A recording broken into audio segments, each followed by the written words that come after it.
Tonight's episode of Astonishing Legends is brought to you by Squarespace, Quip, The Great Courses Plus, the new podcast Euphomet, and our contributors at Patreon. In part one of our series on the disappearance of the light keepers of the Flannan Isles, we took you back to that long ago December 15th of 1900, when a passing vessel first noticed that the light at the Eilean Mòr Lighthouse did not appear to be lit. In the intervening century since this mystery began, investigators, scholars, researchers, and speculators have all mightily debated the fate of James Ducat, Thomas Marshall, and Donald MacArthur. But the simple truth is, we will likely never know what happened to these men. We can only speculate ourselves, as is often the case with the stories we share on Astonishing Legends. But when it comes to speculation, we've developed methods that are rooted in the deep exploration of every possible angle. We consider every eventuality, and whenever possible, we talk to the experts on the matter at hand. Keith McCloskey is just one of those experts. Author of several books, including 2 on the Astonishing Legends favorite, Dyatlov Pass. Keith has also written the definitive book on this case entitled The Lighthouse, The Mystery of the Eilean Mòr Lighthouse Keepers. And tonight, he is on our show to share what he learned in his extensive investigation of every aspect and every angle of this legendary disappearance.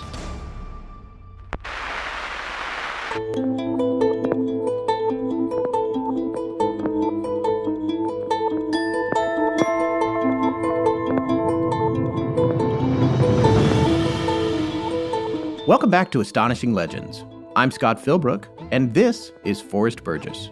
The seas around Scotland and the Scottish coastline itself have never been a place for the faint-hearted mariner.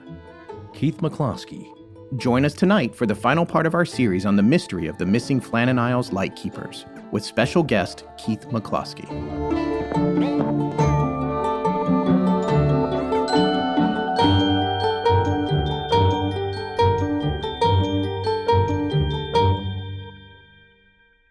And we're back. Finally. So sorry for the delay, folks. If you didn't listen to that special announcement for last week, what it said was I actually somehow contracted pneumonia in the summertime while on vacation.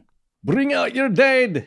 Yeah, see, back in the Middle Ages, during the plague, I just would have thrown you out the second-story window onto the street for collection. But I'm feeling much better now. Okay, good. Some brief updates before we get to tonight's show. Our replacement round of coffee mugs are in, and they have been thoroughly tested by our home office, and the results have shown that Astonishing Al's face seems to be properly attached to this batch. Oh, look at that. You made a little poem. You're a poet, and you didn't even know it. You can't squash raw talent. We could try. Anyway, most of this batch is earmarked for replacements for those of you who had issues with the first batch, but there's another batch on this one's heels, so bear with us while we continue to get everything sorted out. Oh, please stop saying batch. Remember, if you ordered one of the first batch and Al's face fell off, send a photo of his poor disfigured mug on the mug to blackmountainprinting@gmail.com along with your address, and the home office will get you a replacement post-haste. Meanwhile, we'll keep you posted when those replacements have all been taken care of, and a new batch of mugs with a properly attached face is ready for consumption. And although it had nothing to do with the problem the first round had, they were improperly made, just so you know. We would still like to reiterate that these mugs are hand wash only for longest life. But still, his face shouldn't come off if you run it through the dish. Our preliminary testing has put them through the dishwasher, and they've been fine, just for the record. But you're not supposed to. You're supposed to hand wash them. Well, so it's like an underwriter's laboratory. You've actually had people put them in the dishwasher, right? Yes. Okay. Yeah. Okay. All right. We're in a white lab coat. Yeah. Because most people aren't going to bother with that. They're just going to stick them in the dishwasher, which is the way it should be. But that's what I did with our first round, the very first round of mugs. They were supposed to be dishwasher or hand wash only, and I put mine in the dishwasher.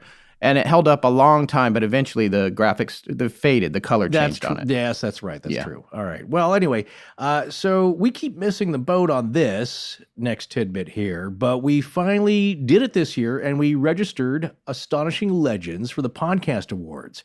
So if you'd like to show your support for us, go to tinyurl, that's actually a website, tinyurl.com. Well, it's a custom URL I made because the real one is way too long. So you spell that. It's just so you guys know, it's tinyurl.com.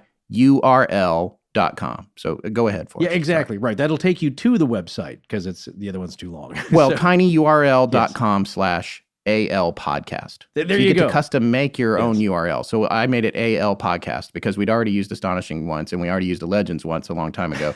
So this is tinyurl.com/AL podcast. So go there. Anyway, you do that, and then basically you just confirm that you're not a ballot box stuffing robot.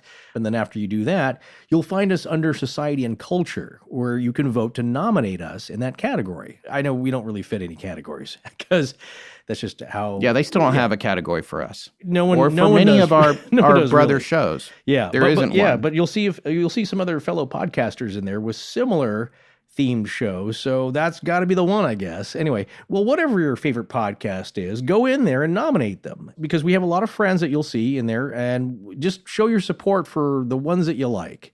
And I think you can also vote to nominate us in the People's Choice category, too. You know what? I went in there today, and we still weren't listed. There's a drop-down menu when you go to nominate with all the shows. We still weren't in there. No, well, But we're going to be soon, right? Yeah, I just signed up like a day or two ago, so I'm sure there is a human-motivated or engineered vetting process to make sure you're not a joke podcast.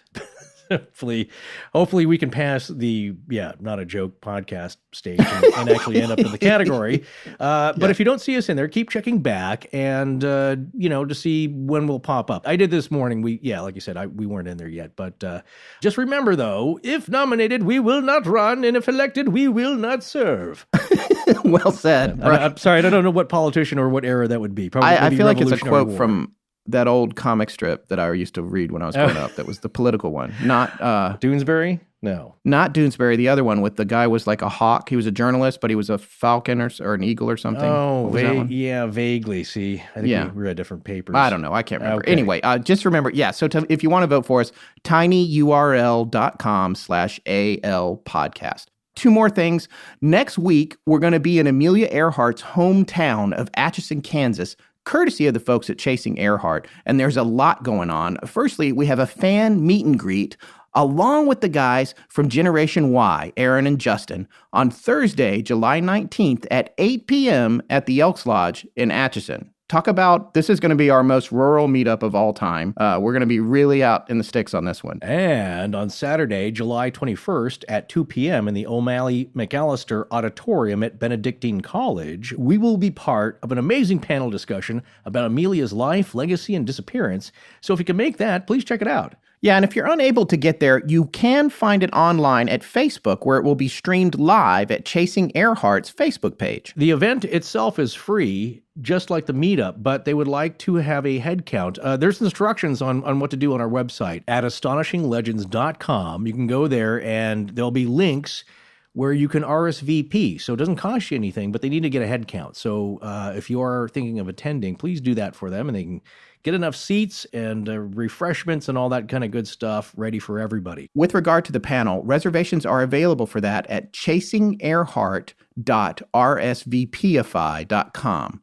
That's Chasing Earhart, you know how to spell her name, I hope you do anyway, .rsvpify.com. So if you go to that link, you can make sure that you've got a seat at that panel, which I guarantee you is going to be pretty amazing. And we'll make sure that Tess gets links onto all of our social media platforms. So if you don't follow us, which I know most of you don't, because I know how many people do, and I know how many people listen to the show, and I think only about 1/10 of you guys are following us. We're on Facebook, Twitter, Instagram, and on Facebook, we're in two places. We have a main Facebook page, and then we also have a closed group that is very well moderated. There is no nastiness in there. No nastiness allowed. So if you want to check it out, we'll be posting that information in there. It's a good place to follow us. Also, maybe you're not a Twitter person, but I am personally most highly active on Twitter, and you can pretty much find out whatever we're doing on there at any given moment. So just a heads up about all of that. Yeah, anyway, that's a good point. Once again, it's on the website, the main page, astonishinglegends.com, and also it's on the page I'll keep putting it up there, for each episode that we release. Well, I guess this is it until we're actually there. So just go out to the website. You can see the instructions and links to, I think, the Facebook, am I going, interested, not interested, that kind of thing. You can click on that, and we hope to see you there. Yes, and since we're in Kansas next week, there is no show, but if you check your podcast dials out, you can find us guesting on episode 100 of Hillbilly Horror Stories with Jerry and Tracy Pauly, and also as guests on episodes 81 through 84 of Groundhog Minute. Some of those are still pending, but they're going to be out soon with Sean German and Dave Pallas. Yeah, Scott may have been inebriated a little on this Hillbilly Horror Stories show.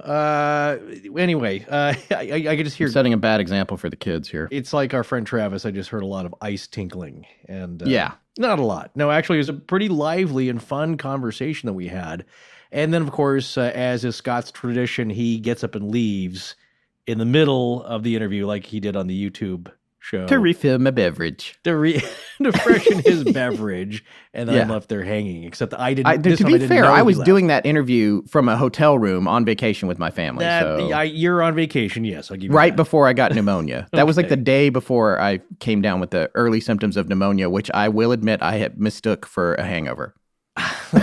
Okay, well, some of that in there somewhere is excusable, so I'll give you that. But we were on the podcast Groundhog Minute, which is a minute-by-minute analysis of the fantastic classic movie Groundhog Day with Bill Murray. And Scott and I get into it towards the end, or towards I think maybe minute 83 or something. We get into the details, the finer points of Bill Murray's performance here, all the nuances, and it's kind of a lively discussion. It's a lively discussion, yes, of Phil, the self-centered newscaster who turns his life around. So in any case, check us out there, and we'll be back the week after next with an exciting new series. Okay, now that that's all out of the way, we need to get into our interview with Keith. We just had so much fun with this. I do need to add some disclaimers on this interview. There was a couple of things. One was that Keith's headset wasn't working properly, so he had to, I think he's going off his computer mic there.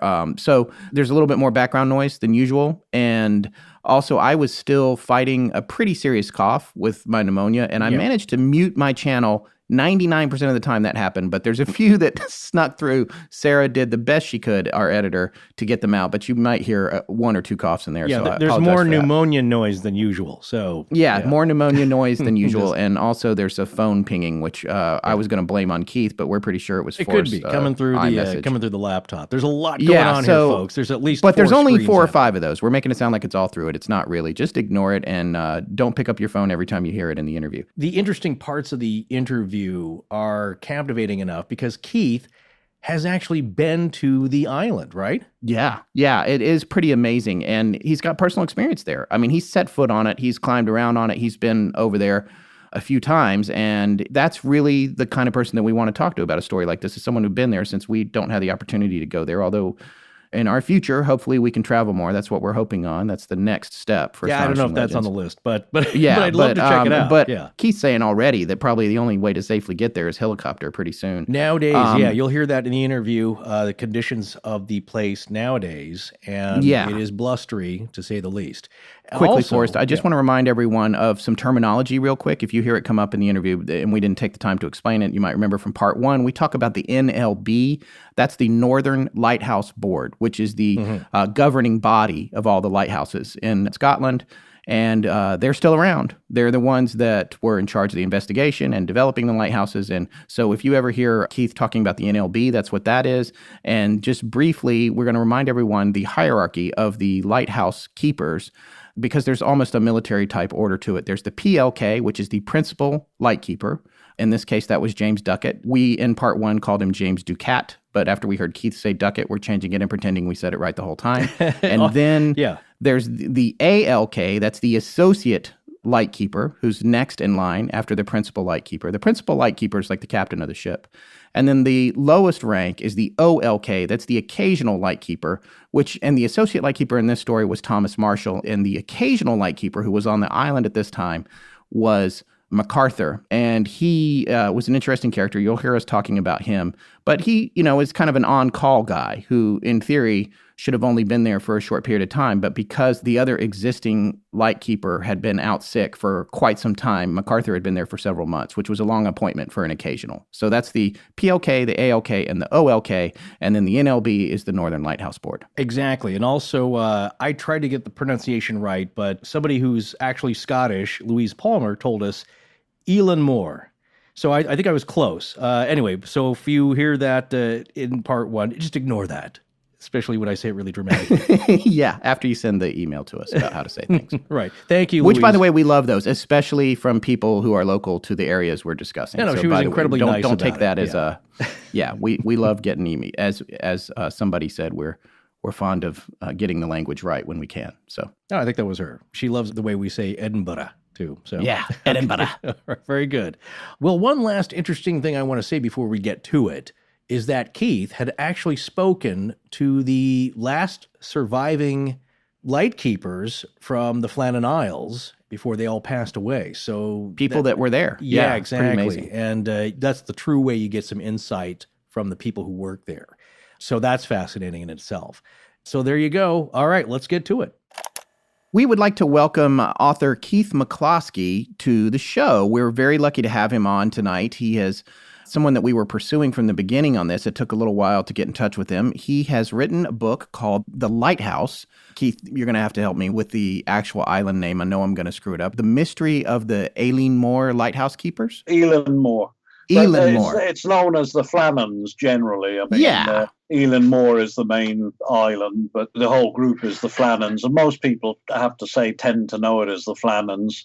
Well, there you go. Because, yeah, it is. This mystery is most notably called the Flannan Isles mystery or the Flannan Isles disappearance, right? What first attracted you to this mystery? I have friends who live up close to that side of the coast of Lewis, who I've known for many, many years. And I say I have to be careful because two of them died recently, sadly, just, age and what have you. But I used to go up and stay with them as a young man, when I was a student.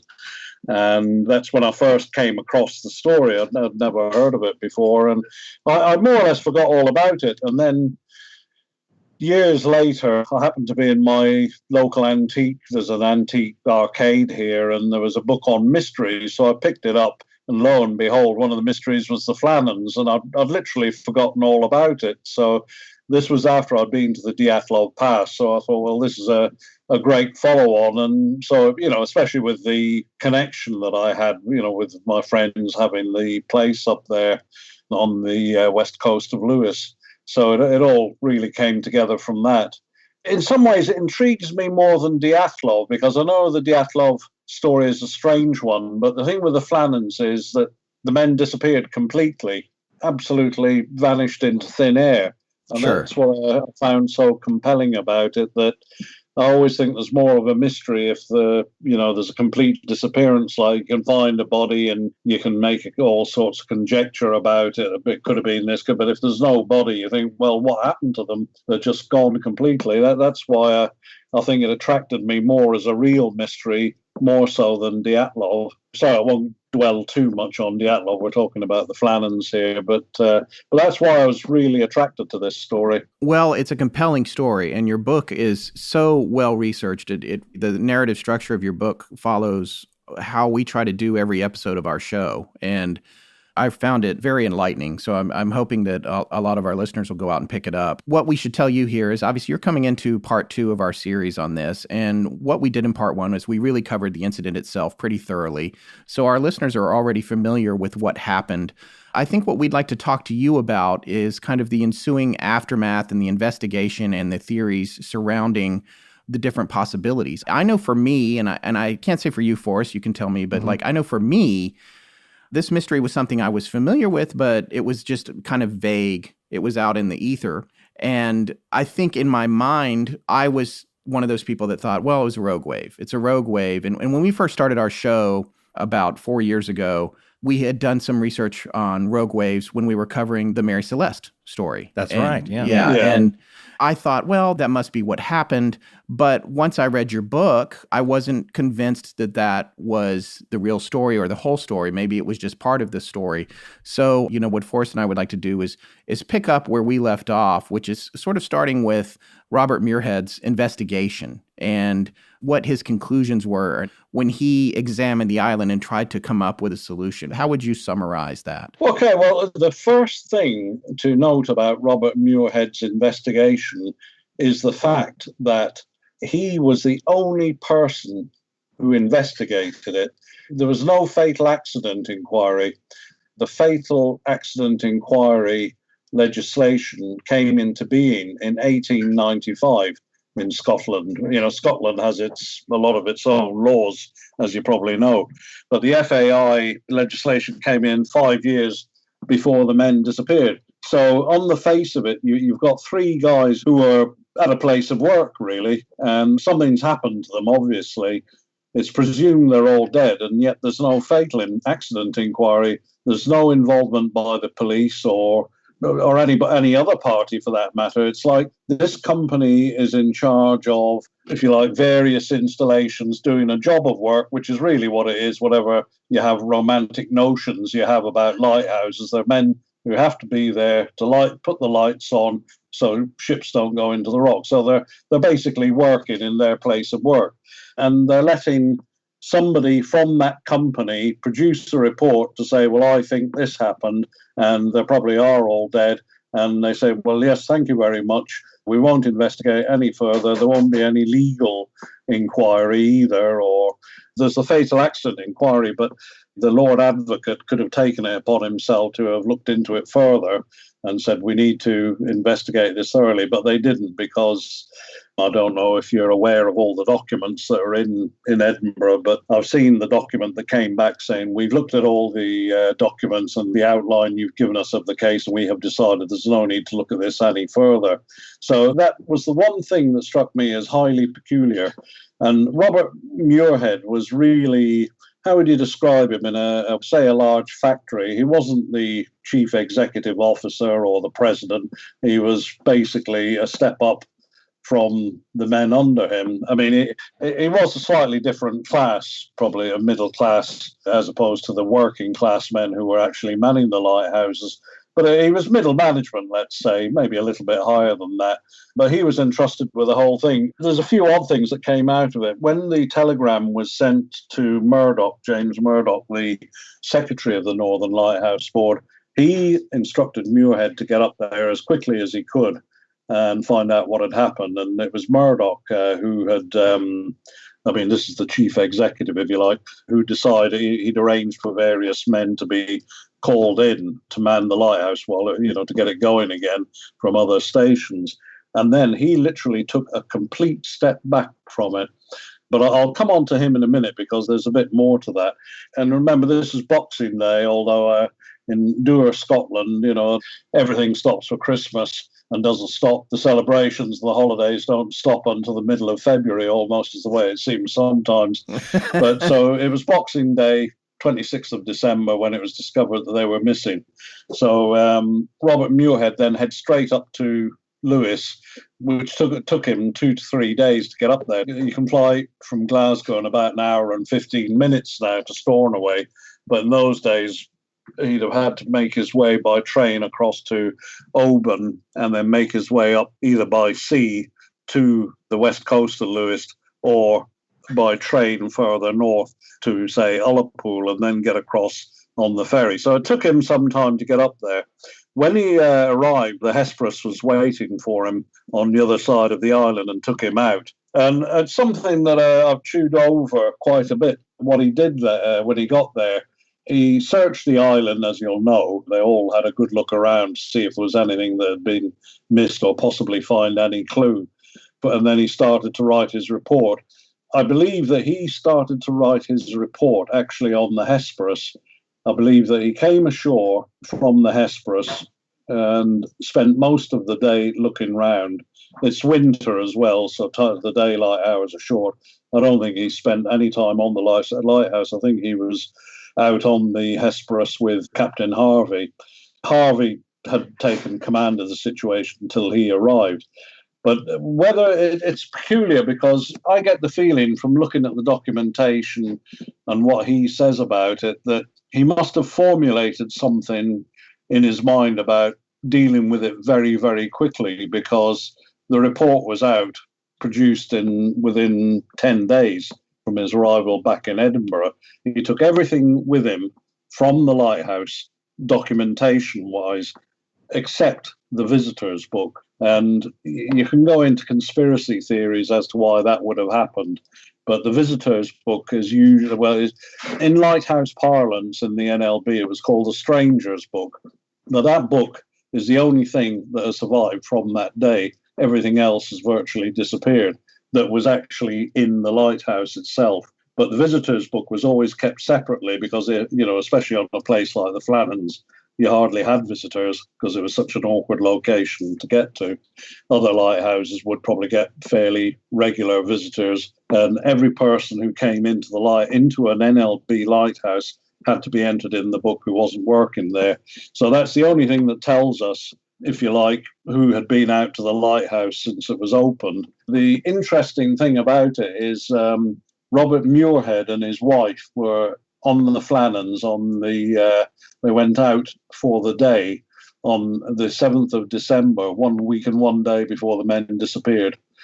I don't know if you want to go into theories. There's a bit of a conspiracy theory there as to why Muirhead felt he had to remove all the documentation. From what we've heard from your investigation on the subject here, that there didn't really seem to be anything too amiss. He would have had to have taken the logbook and various documents with him rather than do the entire investigation on the island. He had to do it on the ship or back on the mainland. So it's not unusual that he would have taken all these documents with him. Is that correct? It's certainly not unusual.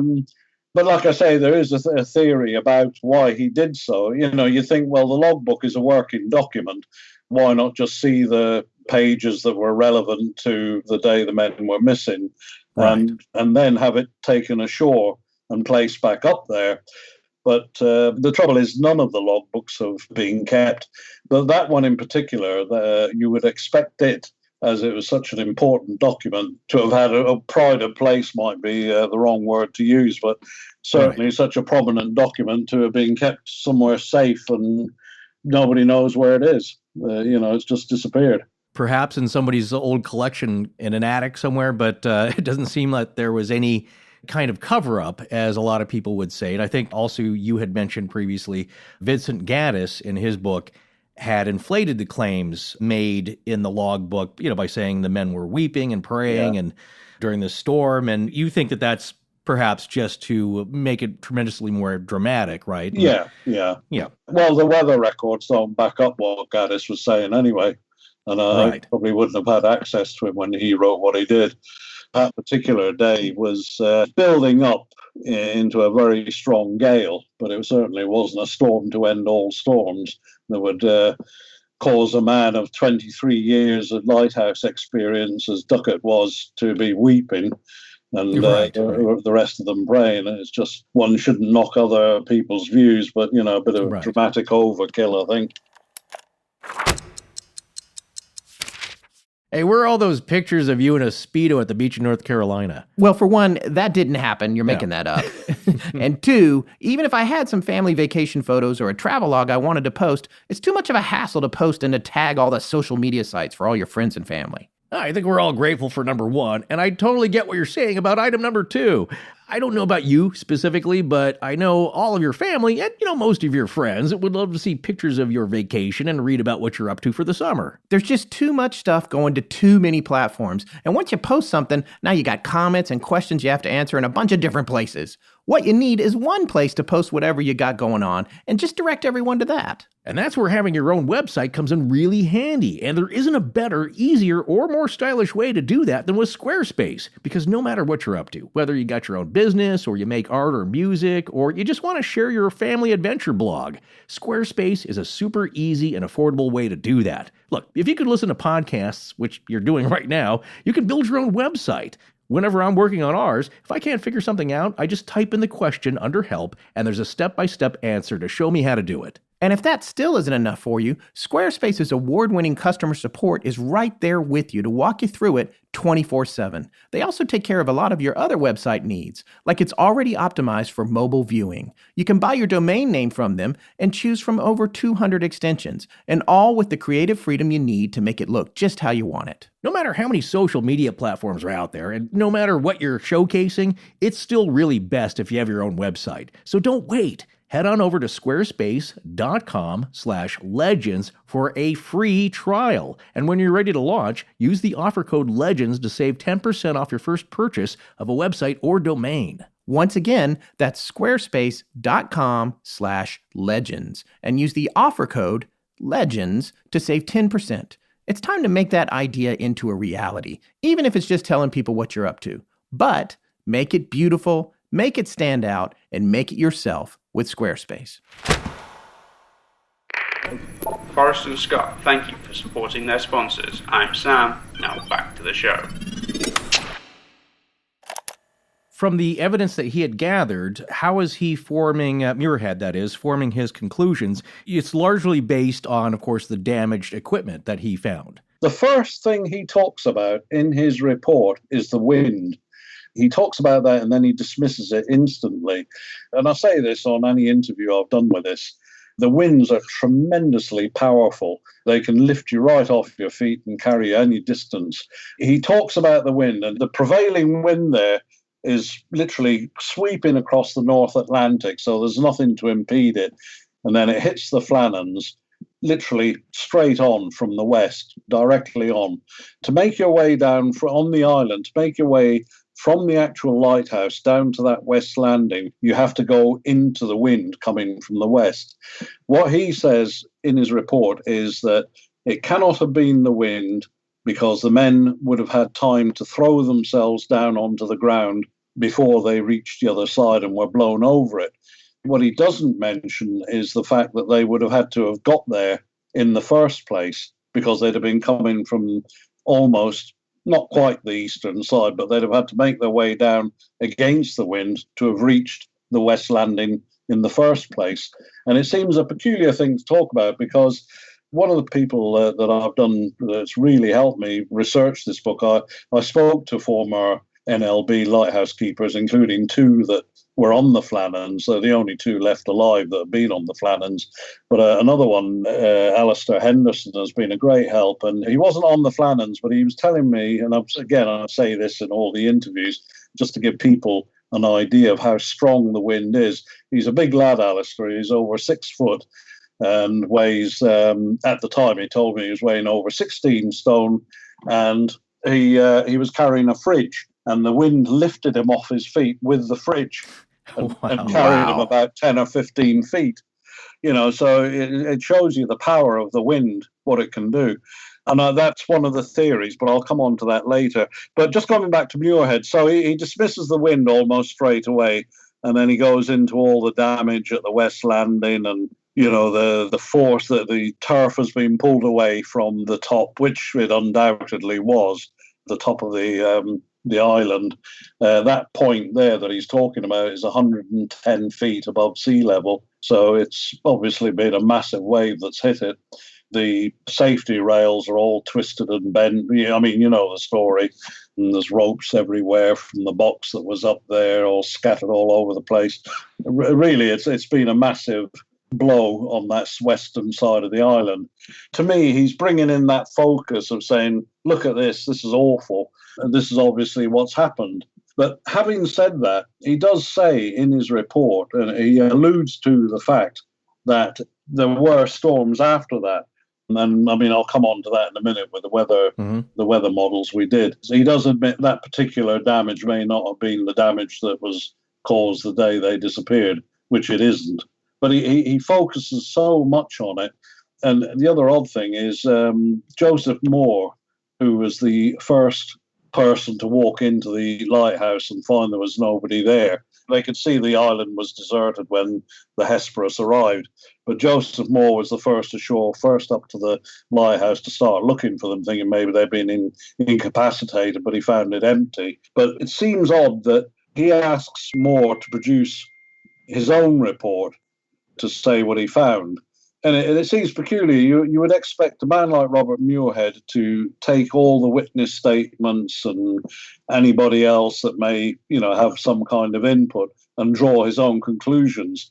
I did find it odd that he asked Mòr, who's really a blue-collar worker, to write an extra report to kind of back up more or less what he was saying. In some ways, it almost as if it supports his report, in my view. And Joseph Mòr would not have done something like that without being told to.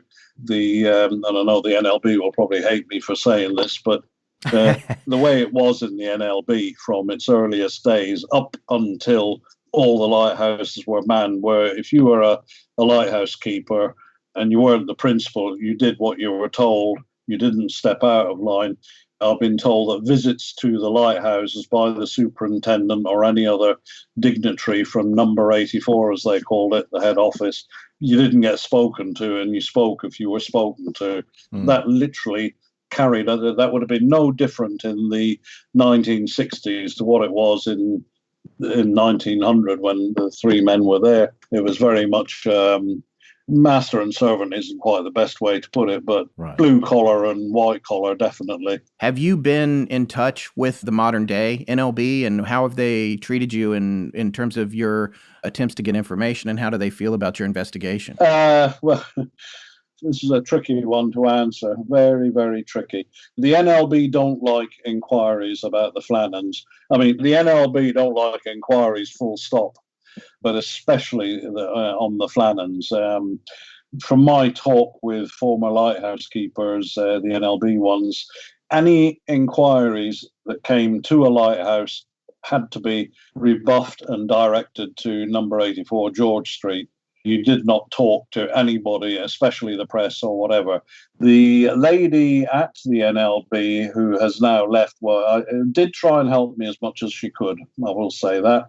But the overall ethos, if you like, of the NLB is that they don't welcome inquiries about the Flannans, and you'll probably be referred to the archives in Edinburgh to do your own research, which is fair enough because all the documentation is there. And if you want to do anything on the Stevensons who built it, that's also all archived as well. Right, because it is a matter of public record, right? It's still, yeah. Well, let me ask you this then, getting back to the contemporary times, do you feel that the NLB had put some pressure on Muirhead, of course, to come up with an answer quickly, because this was of great interest to the region at the time as a mystery? Do you feel that there was some pressure put on Muirhead to solve this thing very quickly, come up with an answer that we can all digest and move on from this? Or did they even care that much? It's difficult to say. I believe there was pressure, but you see, part of the pressure was Muirhead's own pressure on himself. Right. He wanted to distance himself from it, I believe, because what he says is, I was the last to bid them adieu. He doesn't say that he was there only 1 week before they disappeared, and he doesn't say that his wife was there, which leads you to think, what was he doing there with his wife? The Flannans was his pet project, there's no doubt about that. It was the latest lighthouse. He personally handpicked the men that served on there, apart from Donald MacArthur, who was covering for somebody, but he felt a kind of it was his pet project, if you like. And his visit with his wife was unusual because the superintendent didn't generally go visiting lighthouses with his wife for a bit of a jolly. And the other thing is that the Flannans is not a place you would want to visit in the middle of winter either, because it's literally one storm after another, or one gale after another. And to get out there, it wasn't easy to land on it. So you imagine a Victorian lady in all her finery. She has to go in a rowing boat and with the sea rocking about and be helped ashore on it. So it was an odd time to make a visit. If you're going to make a visit, do it in the summer. It's quite likely that his visit on the 7th of December was the first anniversary of when the lighthouse became operational. So that's maybe all it was to do with. So he thought he'd maybe go out there, have a look around, and take his wife for the day. And of course, to the local families, the lighthouse families and the keepers and all the people there, it'd be like a minor royalty coming to visit. So it would have been a good day out. But he seemed to want to distance himself from the fact, because he doesn't mention it. He didn't say I was there only a week before. He just says I was the last to see them, basically. I mean, put it this way, if you look at it from your own perspective, say somebody had died that you'd seen a week before and it was to do with your work, and basically you fancied a day out of the office and took your wife along, and the three men all disappeared a week later or were killed or whatever, you'd feel possibly a certain amount of guilt by association, maybe. He obviously is, although there is a theory about that, which I'll come on to, but he probably thought, well, I was there and it doesn't feel good to have been the last to see them, so he maybe wanted to play his part in it down quite a bit, and that's basically what happened. He didn't mention it. He had personally handpicked these men based right. on their character, right? And so, I would imagine you felt a lot of guilt, perhaps, that, guilt, that is the word. Yeah. MacArthur seems really fascinating to me because, unless I misunderstood from reading your book, he seems to be well respected back in town. He's helping to build the church, that sort of thing. He's the one that was doing that, right? And then, yeah, that's right. Yeah. But then he's also known to be a little bit of maybe a drinker and a hothead as That's well. Right. He had a fierce temper, apparently, I've been told by descendants of him. Okay, so that's good. The family's on the same page with us here. So he's an interesting individual. He's got a lot of dimension to him. And he was the OLK, the occasional. Yes, he was occasional, yeah. How much duty were the occasionals supposed to do regularly? Well, they were there on call when they were needed. And this is part of the theory, is that he had his own croft to attend to. He had things to do, and he had a family and his wife at home. William Ross had been struck down with an illness, and it wasn't something that went on just for a few days. MacArthur had been out there since September, and he'd probably only just come off for just a couple of days break. And I would imagine you got regular leave, but not if you were an occasional. An occasional was the lowest of the low in the hierarchy of the NLB, and they did away with them not that long after this happened. But basically, you were on call. You should consider yourself lucky that you get a job with us when we need you. A bit like 0 hours contracts today. Only there wasn't much work up there, but the possibility that there was occasional work, hence the name, was good for them, because they were called upon from time to time. He was called upon. But this particular occasion, I suspect he didn't expect it to go on for so long. Right. So he's been out there 3 months. If he has a drinking habit, he's not going to have any alcohol or access to it unless he took it. Even if he brought a stash, he's probably out. And then he's missing his family. And then on top of that, it's almost Christmas. That's exactly right. Yeah, probably burning a short fuse, I would think, by then. Really? Yeah. And he's the gentleman who, from what we can tell from the scene, is the one who left without his weather gear. That's correct. Yeah, he called it his wearing coat. It wasn't the proper weather gear that Duckett and Thomas Marshall had. It was a kind of a jacket for outdoors. He called it his wearing coat, but it was what he needed just for bad weather. But that was left on the peg. Well, let me ask you this then. At the time when this was going down, and of course, as we just mentioned, there was a lot of local and regional interest in this mystery. What was the feeling about the investigation locally, as far as you can tell? Were people satisfied with this answer? As you said, there's a lot of superstition there. Were they clamoring for justice of any kind, or were people generally satisfied with with Muirhead's conclusion that it was most likely a wave? But as you had mentioned previously, there are possibilities of a lot of other crazy theories. What was the mood like with the locals, other than just being fascinated? From what I've read in newspaper reports and all the rest of it, it doesn't say locals were angry or whatever. Right. I suspect that there was a kind of a subdued resentment, might be one way of putting it. I mean, obviously I can't speak for them, but you must remember the NLB was a major employer up and there's very little employment there. The NLB was, basically their word was law. They provided people with employment there, any victualling needed or whatever, any assistance needed with the Hesperus. They used locals for it. The men lived within the community as well. So they were a provider. The men were paid wages, they'd spend it locally, etc., etc. So the NLB was not an outfit that you could afford to get on the wrong side of, and you wouldn't want to either. Right. There was a gamekeeper, Roderick Mackenzie, and his two sons were paid by the NLB to keep an eye out, so there's a lot of people with vested interests in not annoying them. What they felt about what had happened is different. It's a strange old place in that, the history of it in pagan times. I was talking to somebody, I'll probably get sued now by everybody on the west coast of Lewis, but they're the few people that I've met they're superstitious. They don't like outsiders particularly, and I think they were like that then. They'd speak Gaelic, that was the local language. And any outsider wouldn't have fitted in that easily anyway.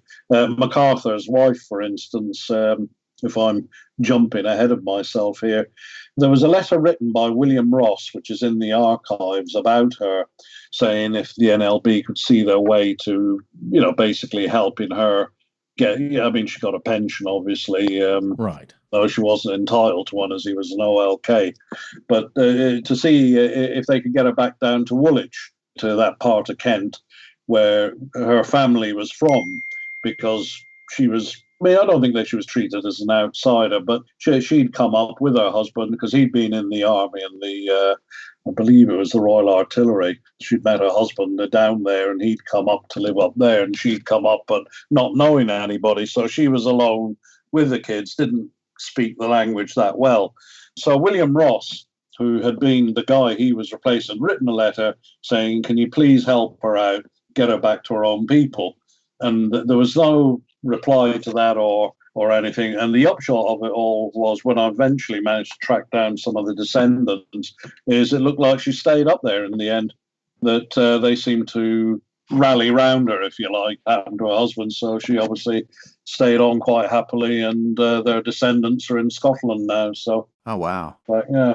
Well, before we move on to the modern day investigation, just to kind of wrap up the era of Robert Muirhead, does it seem like he was obsessed with this for the rest of his life, or was there any evidence that he continued to look into it, or other entities or other authorities still looking into it, or after this report, was it just kind of laid to rest? After this report, I don't think it was ever to be mentioned again in the NLB. And there's no evidence that Muirhead wanted to look. Well, why would he look further into it? What they wanted to do was say, this is what happened. You'll get your pension. You'll get your pension. You won't get any money. And that is an end to it. And there's the lid on top. And I think in some ways it broke Robert Muirhead, because he died not, a decade after maybe, but he was never in the best of health. I mean, if you see the photograph of him in the book, he's a sort of a thin, quite unwell-looking man, and I think in some ways it probably finished him off, because I'm sure he felt guilty over it. I'm sure he did. Probably felt bad for the loss of the men and the families. I mean, at the end of the day, the NLB was like a large family. I know you had your blue collars and your white collars, but they were all doing quite a difficult job in trying circumstances. So there'd have been some kind of sense of a brotherhood there. Right. I mean, it kind of broke him as well. I believe it did.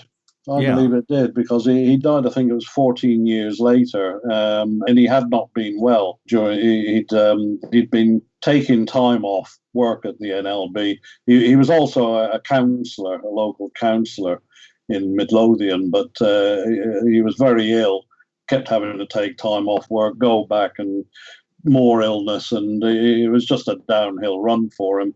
And the other thing that's worth mentioning here is Muirhead produced the report, but overseeing everything was a guy called the new NLB secretary. It's like Murdoch disappeared off the scene almost as soon as this happened. And one can only assume he was coming up to his retirement, and he thought, well, this is a pretty good spot to get out. And his place was taken by a guy. His name was Coventry Dick Peddy, who was a renowned lawyer. You can see his hand in a lot of the paperwork dealing with people who were looking for money. Thomas Marshall wasn't married, but his father was after money, and Coventry Dick Petty was the man who replied to him, not Muirhead or anybody else, and said, well, as far as we're concerned, you're not getting anything. Albeit not quite as blunt as that, but nearly. Right. But he almost came in as a kind of a big man in the background, not too much to the front, but you can see his hand everywhere guiding it all. The thing is, with Edinburgh in those days, everybody at the top was connected. The legal establishment, the Lord Advocate, sure, all the senior lawyers, and he was a senior lawyer. So that's probably another reason why there wasn't a fatal accident inquiry. I suspect they didn't want people digging too deep in case something unpleasant came out.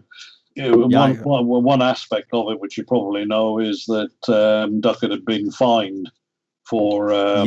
So people could say, well, why were you drunk? Maybe the men felt they had to go to. Let's go into further detail on that for our listeners, just in case they don't remember the details. Could you elaborate on that a little bit? Duckett had been fined for damage to a piece of equipment. It was only a few shillings, but it wasn't a massive sum of money. But, they weren't paid much, these guys. And the thinking behind it is, and oddly enough, that fine, the only reference to it comes from his daughter, who gave an interview to the Sunday Times. That's where that story comes from, because in Duckett's personnel file, if you like, each lighthouseman had his own record. There was no mention of that fine. So is this the interview that you have in the book where she's like 89 years old when she gave it? Yeah. Yeah, that was fascinating. Yeah, that's the only place that's actual story of the fine comes. But having said that, they did fine people for damage to. There was one guy in there who he was fined for damaging his sheets. His bed sheets and stuff like that. So it could be that maybe they put themselves in a dangerous position for fear that if there was damage to property, they might be fined again coming up to Christmas. Who would want that? That's just conjecture, But certainly, if you're not earning a lot of money and people are going to fine you for, I don't know, a large wave hitting a box of ropes or something, you're going to take some care to try and make sure it's okay. What was their income like relative to cost of living? Because, they have room and board, obviously, at the lighthouse. Do they also get assistance? I can't remember, with the families, because they're on a rock, so they have the families back in town. Are they getting assistance with that as well? They are. They had accommodation provided offshore. So their income is for necessities, really, beyond that. Yeah. They were everything on the rock is all found, if you like. Sure. But they weren't all of them provided with. You see, that's why it was such a sought-after position, and this continued well into, right up to automation, because the people that I've interviewed for the book who were former lighthouse keepers, they said it was a very strong incentive, certainly in the earlier days, because you were losing the roof over your head if you lost your job. Sure. Families, you'd have to find somewhere to live with your family, because that was all provided for you. Eventually, the grip was loosened in I think it was the 1970s, because what happened was whoever the local council was in that area became responsible for housing the lighthouse families, not the lighthouse itself. So there was a bit of a weakening of the grip there over the staff. But it's a powerful hold over somebody. If if the house you live in, it belongs to somebody else and you annoy them, you're out with your family. Let's now bridge from, the happenings and the conclusions of that time to your investigations and work with the Discovery Channel show, Unexplained Files.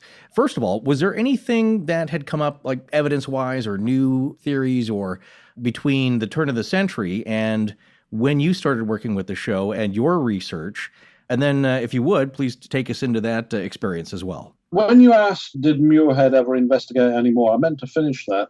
Oh, sorry. Yes. Sorry, I forgot what I was. He didn't investigate anymore. And as I say, Coventry Dick Petty, the secretary of the big boss, the whole thing was just put to bed. What revived all the interest in that story was the poem by Gibson. I can never get it right whether it's Wilfred William Gibson or the other way around, but the Gibson poem, Flannan Isle, basically kicked it all off again.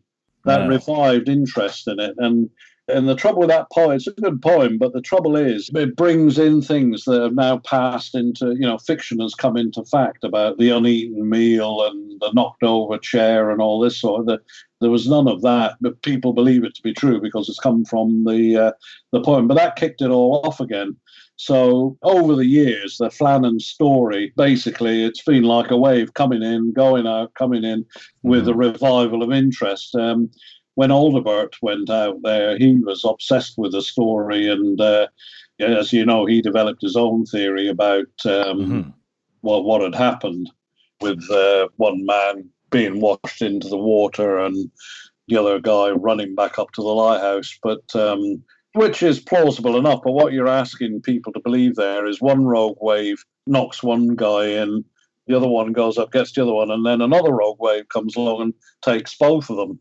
And the problem I had with Alderbert's theory is, and I've stood there where, well, I've been right down to I've obviously stood at the very bottom when the tide was out, walked all the way up, and the tide, when they supposedly disappeared, the tide would have been just a little above the low water mark. So it would have had to have been an absolutely massive wave to have turned up. But the other interesting thing about it, though, is if there was two men down there and one of them falls in, the other one, it would have taken him 15 to 20 minutes to get back to the lighthouse to get MacArthur. Yeah, it's a long way up, right? Well, it's not just a long way up. It is a long way up, but I used to be a bit of a gym freak when I was younger, but not anymore. But I'll tell you, I actually wanted to see if I could run it. But I've had problems with my knee, but I wanted to see how long it would take me to do it. And we know it wasn't MacArthur because he was in the lighthouse, but if it was Duckett, he was not a young man, he was in his early 40s.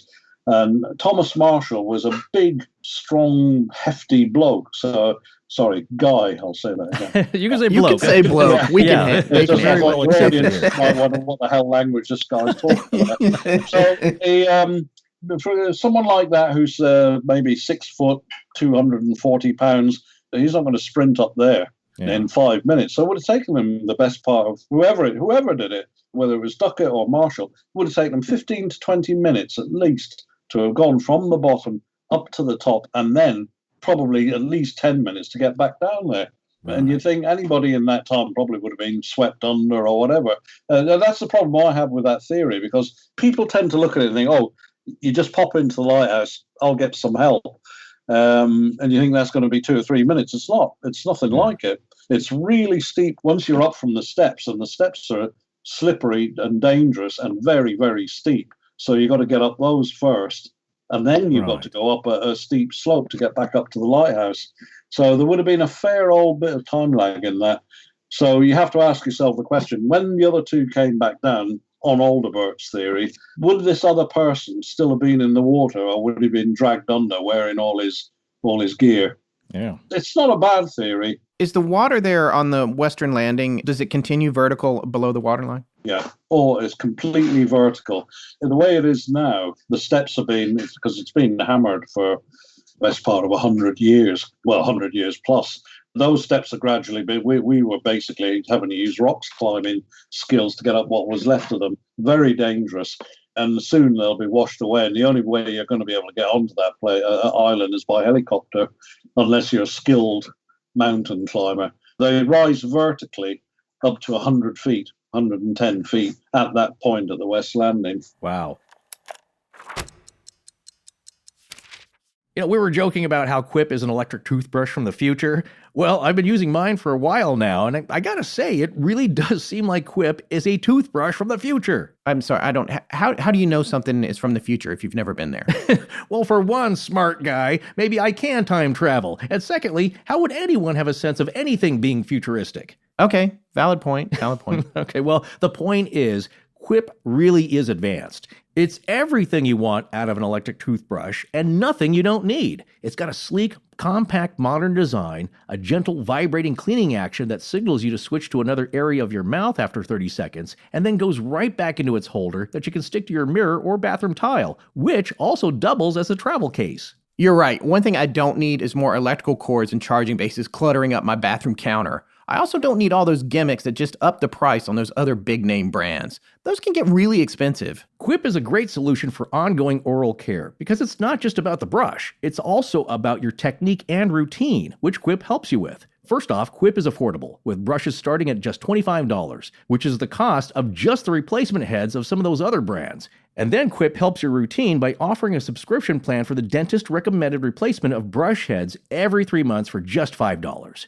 The replacement plan is optional and can be canceled at any time, but you're going to want to stick with it because studies have shown that consistent oral hygiene can help with your overall body health. The refill shipping is free worldwide, which is amazing. Quip is guaranteed for the life of your plan, and if you're not happy, you can return it within 30 days. But we think you're definitely going to be happy with it. And Quip is also backed by a network of over 20,000 dentists and hygienists. Yeah, it's the first subscription electric toothbrush accepted by the American Dental Association. Quip was named one of Time's best inventions, and most impressive, they made Oprah's O-list. Hey, if Oprah loves it, it's gotta be good. But find out for yourself, because Quip starts at just $25. And if you go to getquip.com/legends right now, you'll get your first refill pack free with a Quip electric toothbrush. That's your first refill pack free at getquip.com/legends. Spelled GETQUIP.com/legends. I'm Hannah, and when I'm not listening to Astonishing Legends, I'm sitting around waiting for the next episode of Astonishing Legends. Thanks for listening. Now let's get back to the show. Of course, weather here, I think, or even anomalous weather and wave action is the star culprit here. How did you get contacted by the Discovery Channel for their series here? Because Scott and I watched this. That's also added to our great interest into it. Is that we saw this a couple of years ago and thought it was very well done. How did you get involved with that, and how did you get involved with their research and conclusions? I'd already worked with that team on the Dyatlov story, so I knew them, if you like, and they asked me what I was working. In fact, the first time I met them about the Dyatlov story, I said, I'd probably angling for a bit more work for myself. I said, there's a really interesting story up in the Flannans. It's made for TV, and they didn't like it to start with. And I thought, well, I did my best. I pushed it as hard as I could. And anyway, the first series, lo and behold, they contacted me and said, we've been having a think about that and we'd like to do it. So that's how it came about. So if you like, it grew out of the Dyatlov story, but they weren't crazy about it to start with. But it's difficult to say that it's not really a better, it's a different story, but I thought it was just as good. But they have their own researchers as well. But basically it was driven from my book, if you like. You've seen the program. I mean, it does go into all the theories. It doesn't concentrate on one theory alone. Sure. We did the Stronsay beast and, the sea monsters and all this kind of thing. Fortunate connection here is that you got to work with the meteorologist for the Highlands and Islands University in Stornoway. Yes, that's correct. Yeah, actually, I'll tell you, that was very, very interesting because before we went up there, I mean, the book was out. I'd contacted the meteorological office here for the weather records. I didn't know whether they'd have them or not, and they did. And the guy there very kindly photocopied them all and sent them to me for the whole month of December. And interesting, not that it's that interesting, but one point that came out of those records was it was the wettest month on record that they'd ever had up there. Wow. Which shows the weather was bad generally the whole month, which makes it all the odder that Muirhead should have chosen to kind of a social call in the middle of it all. But the weather was pretty bad for most of that month. Leading on from that, when we went up to Stornoway, the film crew had set up this meeting with the meteorologists there, and he'd done his own.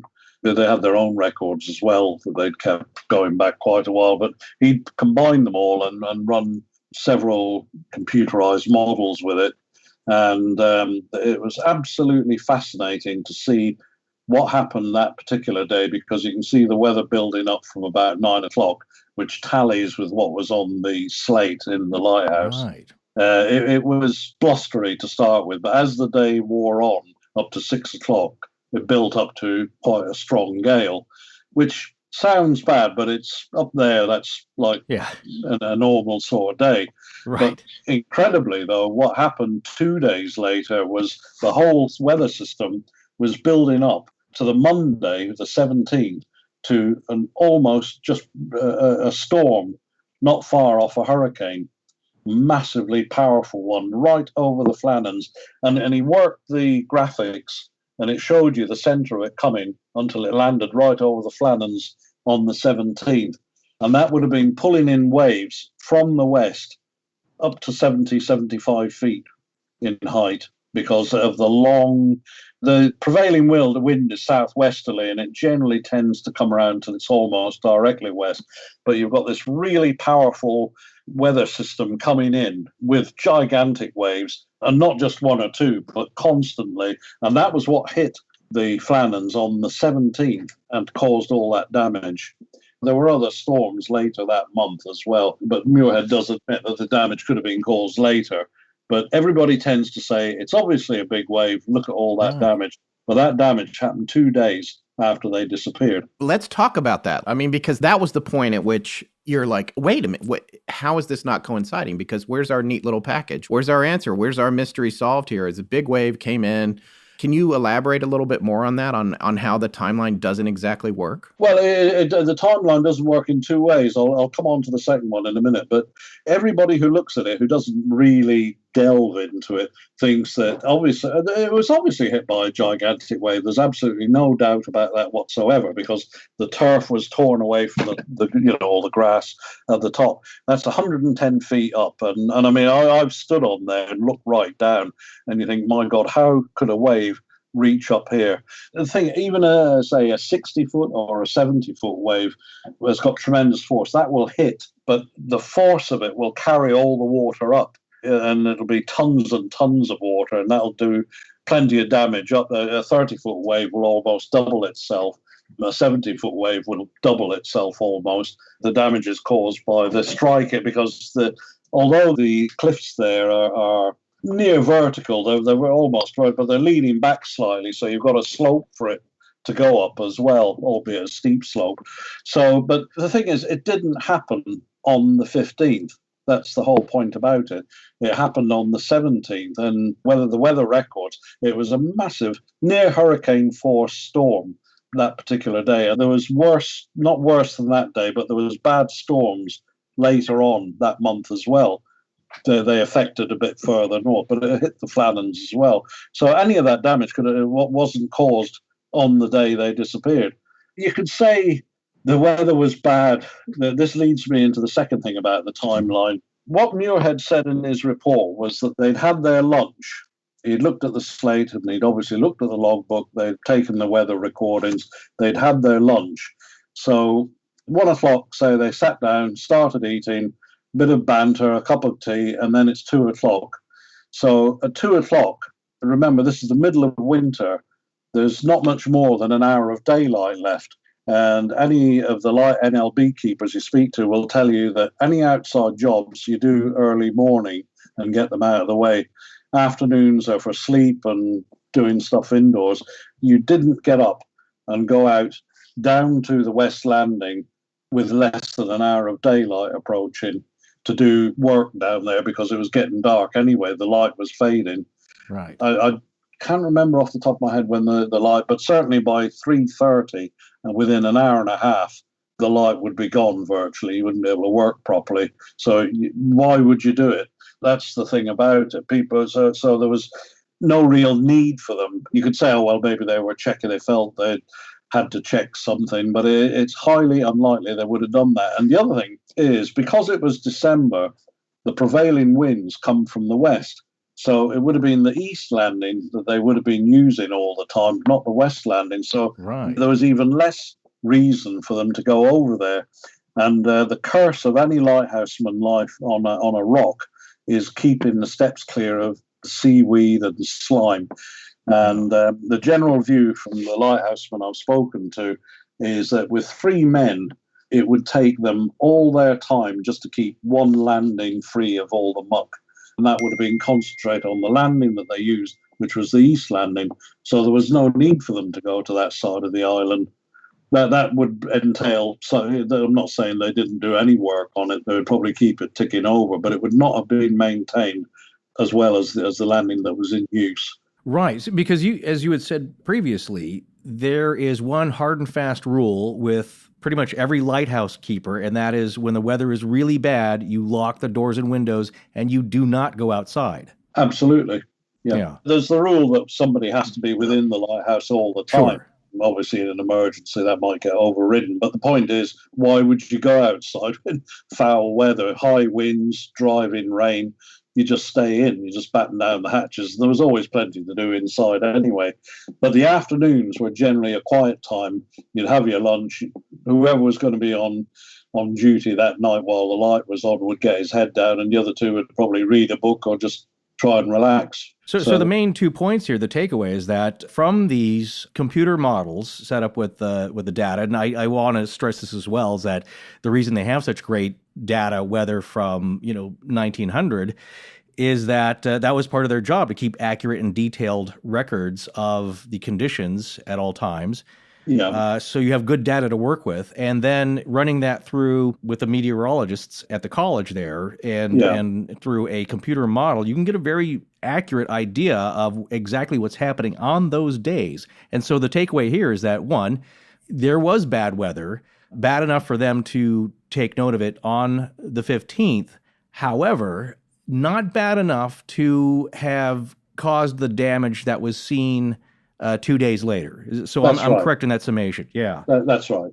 Yeah, it pokes kind of a big hole into the giant wave theory, or at least let some daylight in there, so it's not airtight. It's not, no, nowhere near it. And I always, I try and accept other people's views, but I've had some quite insulting emails sent to me saying it's obviously an effing big wave, you twat, etc., etc. But so, you must have been there, dude. Yeah. Hey, exactly. We've covered 50 similar topics. You should see our inbox. Yeah, so we're quite familiar with people's various pet ideas, and of course, it's a very personal human nature kind of thing. You want to, you believe what you want to believe, you want to put your spin on it. But as we said, and kind of looping back to the top of the interview, as you had said, it's with every good mystery, and certainly, it's kind of a running theme with our show as well, is that you look into these things and everybody wants to, it's human nature to want to come to a comfortable, digestible conclusion. But when you really look at it, when you start diving into this, you realize it's like with Dyatlov perhaps and infrasound, is that it does not tick all the boxes. It does not solve or answer every question. And that's what we're seeing here. So that's what I like to point out here, is that, as you said, we get comments all the time. It's like, obviously it's this. And it's like, wait a second, that answer may only cover 60, 70% of the outstanding questions. Yeah. And of course, everyone has got their other hypotheses. So this might be a good time to actually take a look at all these different hypotheses that you've mentioned, and then we'll save yours for the last as the finale. Okay. Okay. So if we take a look at these that have been mentioned throughout the years, I kind of wanted to go back to the idea of Walter Adalbert. He was stationed on Flannan in the 1950s. Is that correct? That's correct, yeah. Right. He was kind of obsessed with what is called the third man theory. Yeah, well, he was the person who came up with because what people couldn't understand was why MacArthur's coat was left behind on its peg. It's bad weather, so why did he not put his coat on? The thing is, Adalbert, I actually have a copy of his original report, but he doesn't mention about the weather. He's just assuming. You see, the trouble is with a lot of the earlier research into this is nobody's actually really looked at the weather. Right. They all assume it's just bad weather, big waves, like Gaddis. Everybody's praying because the waves are so big. But it was just a strong gale. That's what it was building up to. But he's saying that a giant wave came and took one of them. The other guy ran up. But it surprised me that Adalbert didn't mention how long it would have taken him to have done that. But you see, if you say that theory, then by saying that, you're starting to punch holes in it. One thing I've found in both Dyatlov and this particular story is you'll get plenty of people coming up with a theory, but nobody wants to tear it to bits. Right. I'm always happy to tear my own theories to bits because it's the only way you'll get an answer.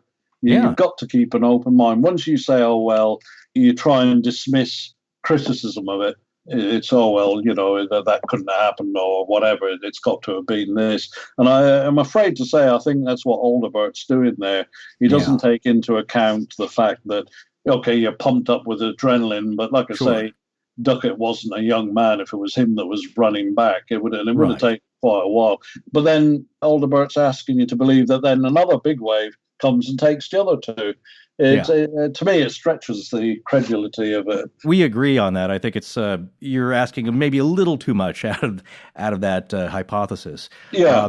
I think for the next section here, it might be kind of fun if we just go through and you can comment on or give your thoughts, or if you have no thoughts or comments on it, that's fine too. But just kind of we'll run through all the various kind of the history and the prehistory of this place. And I personally was very fascinated when you were talking about the ancient pre-Christian inhabitants, because that starts off into this idea that the entire place, and these islands especially, are cursed. Well, the curse, there's two aspects to the curse as well. Mm-hmm. But it's a place that's steeped in mysticism, if you like. You've got the Callanish stones there.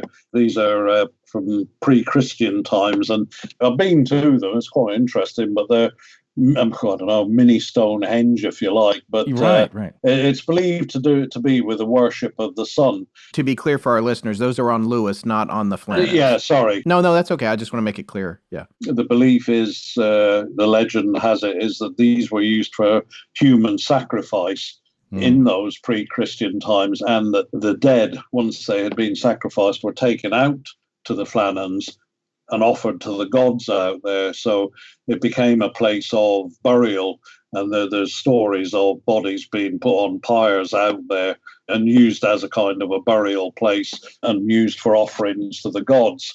So the whole area is, if you like, steeped in that kind of, it's a place of mourning and a place that belongs to the dead, and that the building of the lighthouse. The island had been used by monks for, going out the chapel out there in St. Flannan.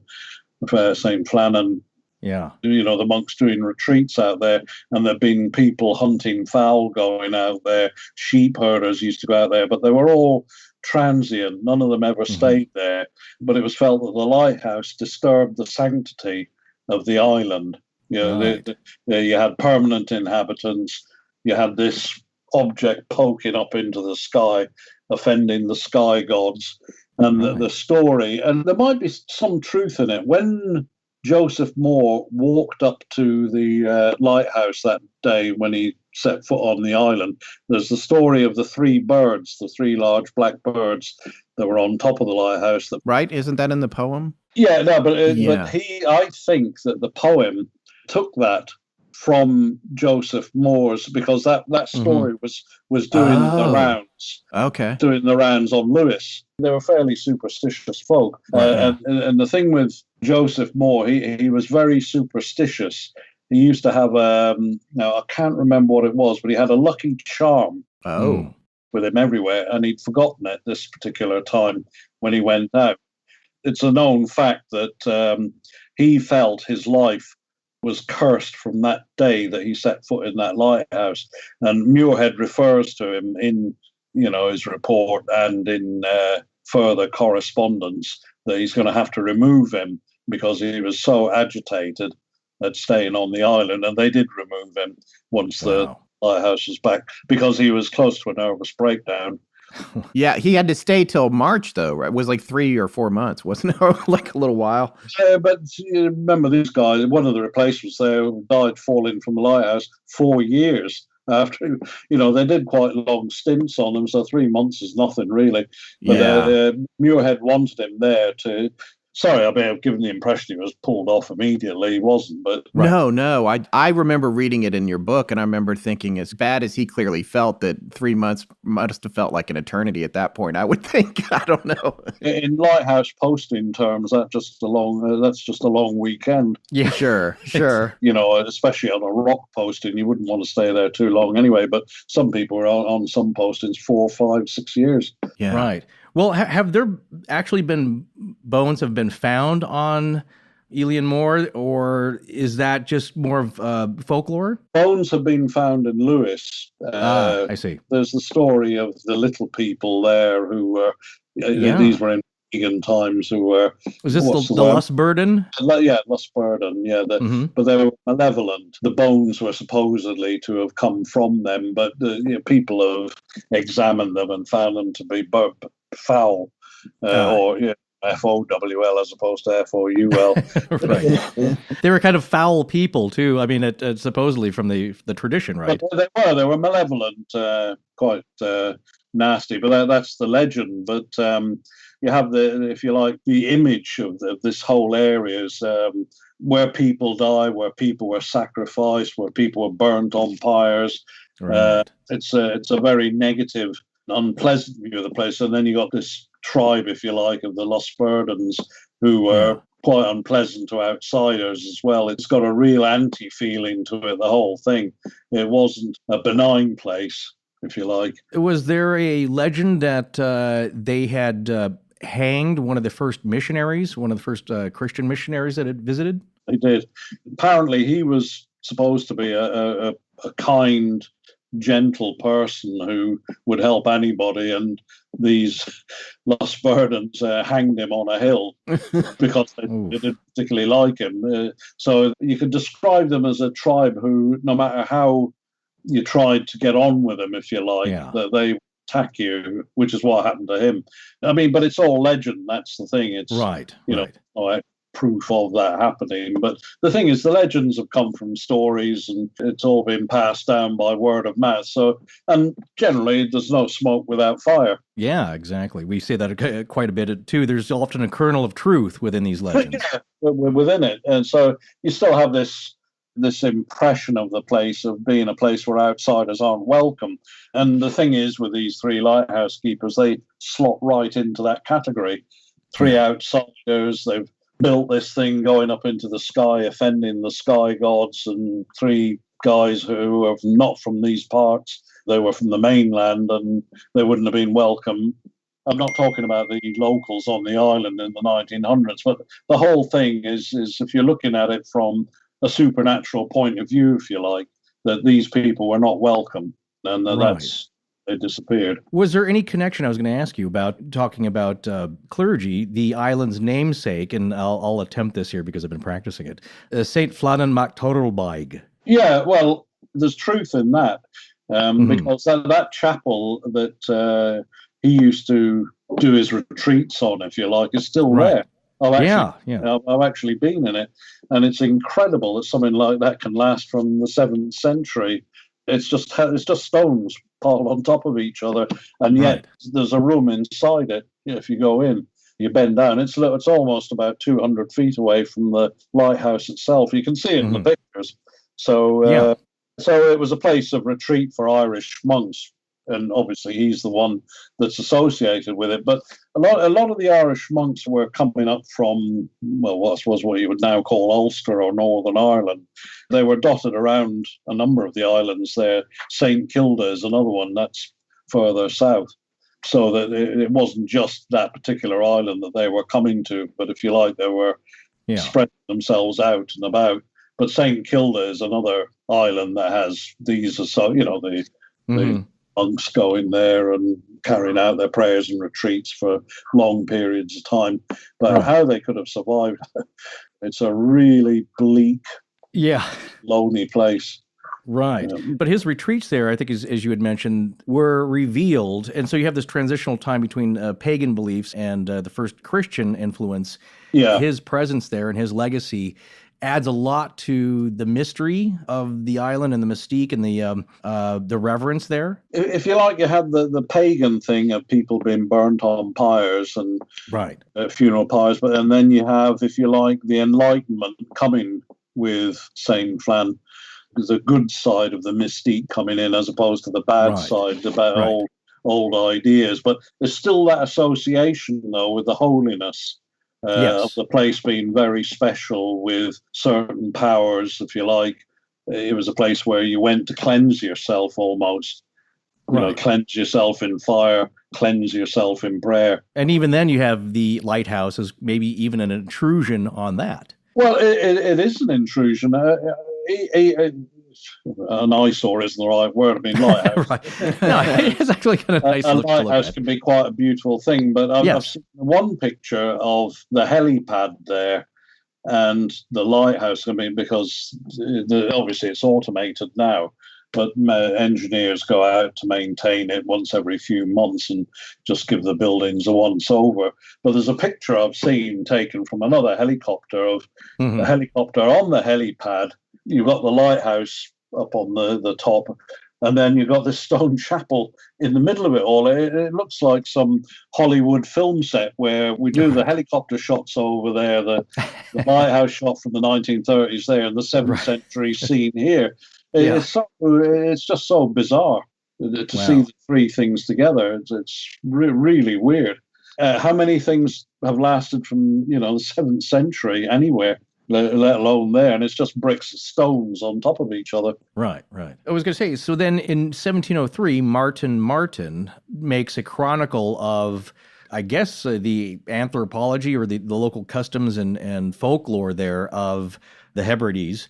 What were his conclusions? Just basically kind of similar to what you were saying. There's a lot of bad luck and superstition and supernatural beliefs. I mean, I'm not that familiar with the later history of Lewis up there, but they're very insular communities. Right. They hadn't changed much in not just in decades, but in hundreds of years. I mean, I remember somebody telling only recently, where on a Sunday everything stopped up in the islands, and it's only recently that, if you like, the 21st century has started going out into places like maybe a bit before that, obviously, but certainly up until 1900, the only way you could get in there was a horse and cart. They were so cut off. And a trip from one side of the island up on Lewis into the main drag of Stornoway was probably a day's journey there and a day's journey back. Wow. They were very cut off.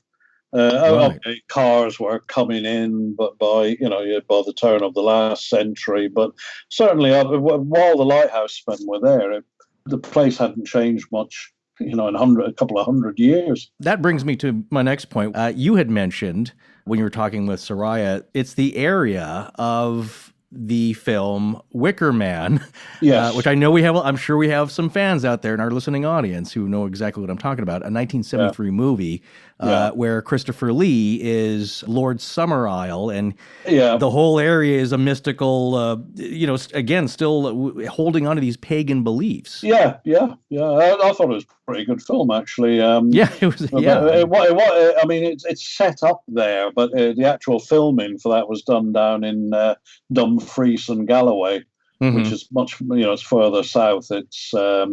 It's near the borders, but it's along a bit where it goes out. The coast goes out towards Ireland is where it was actually filmed, but it's actually set up in those islands up there.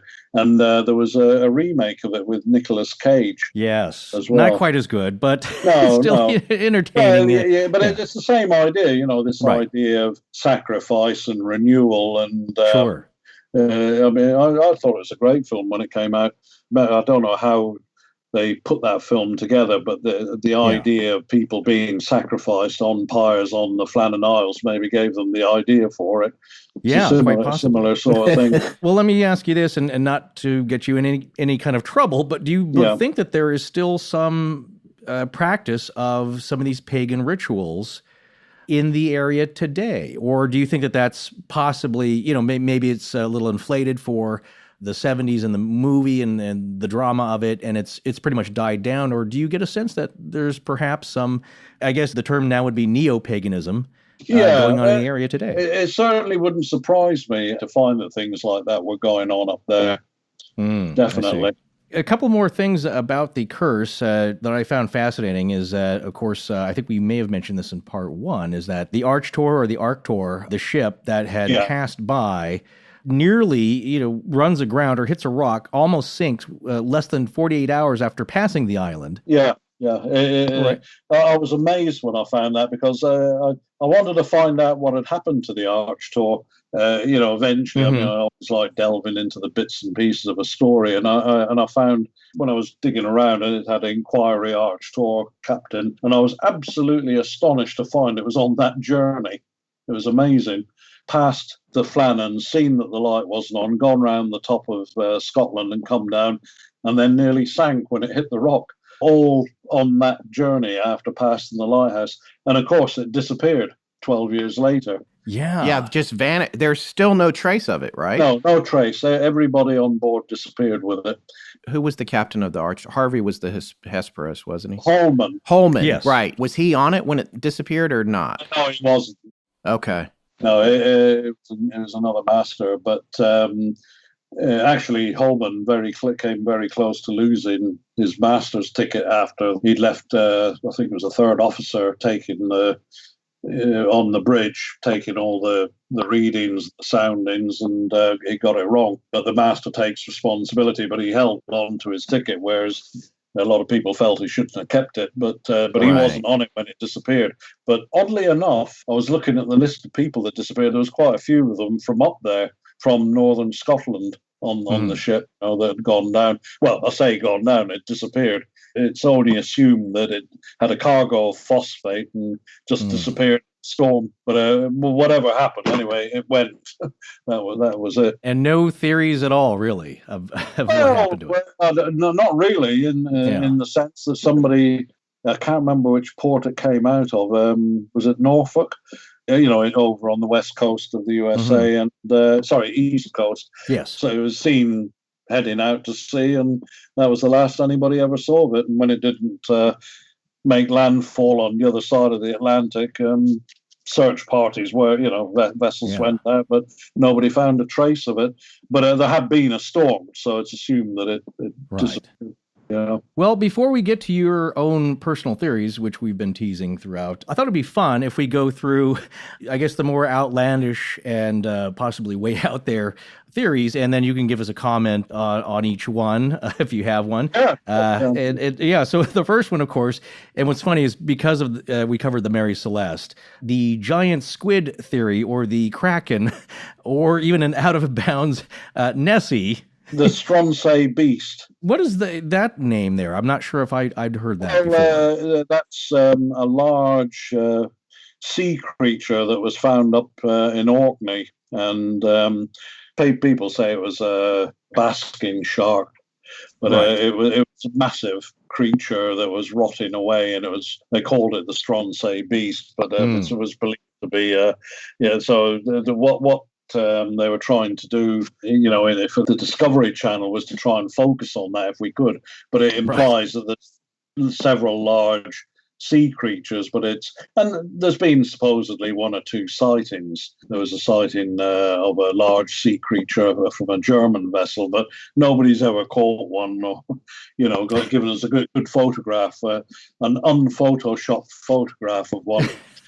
That's the thing. The thing is, I don't want to knock those theories. To me, I keep an open mind. If somebody says, well, there's definitely a big creature there, and a big creature eventually turns up, you think, well, okay. But until the day you get proof, that you've always got to have is the proof of it. Because I think tied with that, from the air, now there's another theory of a giant seabird.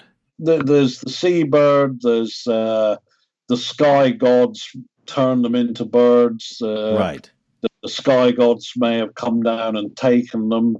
All possible, but again, with very little proof, unfortunately. So somebody did contact me with a very complicated theory of, how can I put it, a kind of a different dimension that the men disappeared into. But I have to be honest, I couldn't get my head around it. I mean, but there's people interested in it. I'd like to know more about how they believe it works. That leads to another question I was going to ask, which is, as far as things like the seabird, all the stories that we've heard in the years that we've been on now, and the stories that people have sent us and swear by them, There are some very strange, anomalous creatures. That's one thing, and who knows where they come from. But then you see things like the Formula One race here for the U.S. Grand Prix. A massive bird shadow flies over, and nobody knows where that came from. That was last year, right? Or who had faked that for some kind of weird publicity. But we do get reports of, especially here in the American Southwest, of giant bird-like creatures being seen and elsewhere. But as far as like the natural things, we have come across stories of natural weather anomalies which cause disruptions. We did a story about electronic fog, which is a very peculiar weather pattern that happens in the Florida Keys, which this one pilot claims propelled him forward in time. Oh, Keith, you should go back through our archives. That one's right up your alley, I think. That might be, it might be a great interest. Electronic fog, yeah. I'll certainly have a look. And here's the thing, it's not that woo-woo because it's a very specific natural phenomenon that somehow, we don't know, but the physics of it cause this guy in his private plane traveled, I think, 30 or 40 miles in a matter of 45 minutes. Yeah, he made like an hour and a half flight in about 45 minutes. Yeah, which is fascinating. Strangely documented. Yeah. What I was going to ask you, though, as crazy as that sounds, UFOs and orbs and St. Elmo's fire and ball lightning, is there any reports or stories that you've heard of where this has been reported in the general area? What I have been contacted about, as I was just saying, was somebody was saying that it was like an orb, but another dimension, but kind of plasma, I think is what they mentioned. But the weather up there is strange because I'll tell you, when we were there filming that, we were only out there we got out there very early and we left before it got dark. It was in April. We'd done a lot of filming up at the actual lighthouse itself, but we were further down on the rest of the island. And it was a brilliant, clear day, a lot of sun. And literally, I looked up and there was a bank of fog barely 100 yards away from me. And it almost as if somebody had clicked their fingers and then the fog came probably faster than you could walk or run almost, and it enveloped you completely. So that, it is strange weather up there because fog I always thought moved quite slowly, but there was no wind. But the fog was there suddenly, and that was it. And it just enveloped the whole island. And then 20 minutes later, it was gone, and it was back to brilliant sunshine. So maybe these things are connected with the weather. Yeah. I have to say, I don't know enough about it to be able to comment. Not a problem. Yeah. I thought I just always going to throw that in there. But the other more grounded theories, any kind of credence to pirates or foreign spies? Again, that's possible, but what I would put it down to, there was a talk of them, somebody had seen them in a boat and all the rest of it. But you have to remember that what was happening that day was there was a strong gale. Yeah. So anybody in a boat would not have been able to get on or off the island. Right. Right. To forget that, the weather. The waves certainly would have been by 6 o'clock that afternoon. The waves were approaching 30 feet. So you're not going to be able to. It was hard enough me trying to get onto it and almost in a flat, calm sea, let alone a 30-foot wave. So that's when you look at the Google Earth images down below, the still shot of it, there's so much white water. Around most of the islands encircling in that. And if you got down there, it's hard to imagine, but you're talking, 3 or 4 foot waves smashing into jagged rock. So again, those were some of the listed theories, but other humans of a cause, nefarious as it might be, does not make a lot of sense to me just to abduct these guys for little gain. Well, for what? Yeah, exactly. Right. The Northern Lighthouse Board would probably say, well, you can keep them and we'll get them. There's plenty of people applying for work, yes. Yeah. For me, the weather rules that out completely because a boat would need to be nearby. You'd need to manhandle the 3 of them into a rowing boat to get back out because a large boat wouldn't be able to get in close anyway. It would be just smashed. The thing is, even a rowing boat would have been just smashed on the rocks. It just wouldn't have worked. Certainly, yeah. And here's my personal favorite. I think we'll end on the fringe theories here. I love the folklore and the sound of this, but they were possibly taken away by ghosts of the ship, the Phantom of the Seven Hunters. Do you know anything about that? Well, I know the islands were known as the Seven Hunters, but it's not a story I've come across anyway. But it falls into the category of plasma orbs, the sky gods taking them because they're angry. Right. It all comes into that category for me, the supernatural.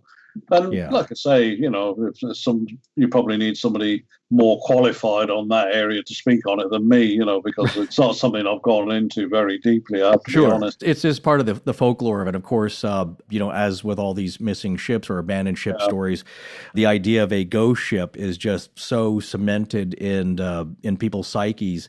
Regionally, it's going to have its own, but I just love the sound of the name. Sounds very, of course, romantic. Yeah, it does. It sounds good. It's like the old Flying Dutchman, isn't it? Yeah, exactly. Yeah. Now, I think it's time you kind of revealed your thoughts from all the research you've done and your conclusions. And again, we talked a little bit before we started recording here. What I thought was fascinating from hearing your interview with Soraya and what Scott has found reading the book, you're very objective and give weight to all the theories and being very open-minded about it. But it sounded like perhaps you were maybe heading towards one particular scenario over the others. And I was wondering if you could tell us about that. Yeah, well, I discuss this very regularly with a good friend who had helped me on it. And we came up with another theory as well. But what I felt had happened, I think the key to the whole thing was Donald MacArthur. I felt that he was a highly volatile character, and he built churches and he was, a figure of the community. But I'm from Ireland originally. I know plenty of people who are very holy, but who drink a lot and get quite violent with it. Sure. And turn very unpleasant as well. But that's another story, as they say. But, so you got this bloke who's really wound up, easily wound up. He hasn't had a drink for a long time. He's stuck out there. And the other interesting thing is the lighthouse people I've spoken to is that you worked with other lighthousemen, but you didn't make friends with them. You have three men cooped up with each other day in, day out, week in, week out. Nothing's private. So you can imagine how I went to a naval training school and it was all males, and it was bad enough there on a land establishment where people got on your nerves or whatever. So you imagine what it must be like in the nickname for the Flannans, by the way, was the dog kennel amongst the lighthousemen. Because it was so small. So you're cooped up there with two people that you don't particularly like or get on with. You'd like a drink because you like getting smashed out of your head, and you haven't been able to for, as you mentioned earlier, for a long time. You're worried about your family, and it wouldn't take too much for something to snap. My view was that possibly MacArthur that afternoon was left behind because Duckett, being the principal, his word would be law. And he said, we're going to go down. Somebody had to stay in the lighthouse anyway. Duckett would have said, we need to go down to check the box of ropes on the west landing, and said to MacArthur, get your coat and we'll go down. And he'll say, I'm not going, or you go and effing well do it yourself. So just snapping, because it wasn't the right time of day, and B, he'd probably got to a point where he just had enough. He just wanted to get off. And don't forget also that the ship had been delayed. The Hesperus had been delayed getting out there as well. So he was nearly at the end of his tether. So he probably said, well, I'm not doing it. You do it. Duckett would have turned to Marshall and said, all right, well, you come with me then. I took the view that when somebody snapped like that, they generally don't leave it like that because the rage is unfulfilled. And it's quite likely that he went out after them wanting to sort it out good and proper. Coming down from that lighthouse, you come to the edge of the cliff, and it literally, I was actually afraid to go anywhere near it because a misstep, I would have gone right over 110 feet straight down. My original theory was that he caught up with them, and it wouldn't have taken too much argy-bargy, bit of pushing or shoving, shouting, and you would have gone over the edge. I actually moved back from it because you have to go to the edge to get to the top of the steps. To start going down, you see. And it's very precarious. And at that point there's no railings or anything to hold on to. The steps lead you down, and then the railings start, but that's built into the cliff. But before you get there, it's a very precarious place to be. So I had the view that possibly a scuffle started, with MacArthur blowing his top with Duckett. Thomas Marshall, being a big guy, trying to intervene and calm the situation, lost their balance, and the three of them just went straight over the edge. There's another theory that I've been developing with Alistair. His view is that it was the wind that was responsible, but that it was connected to Muirhead's visit.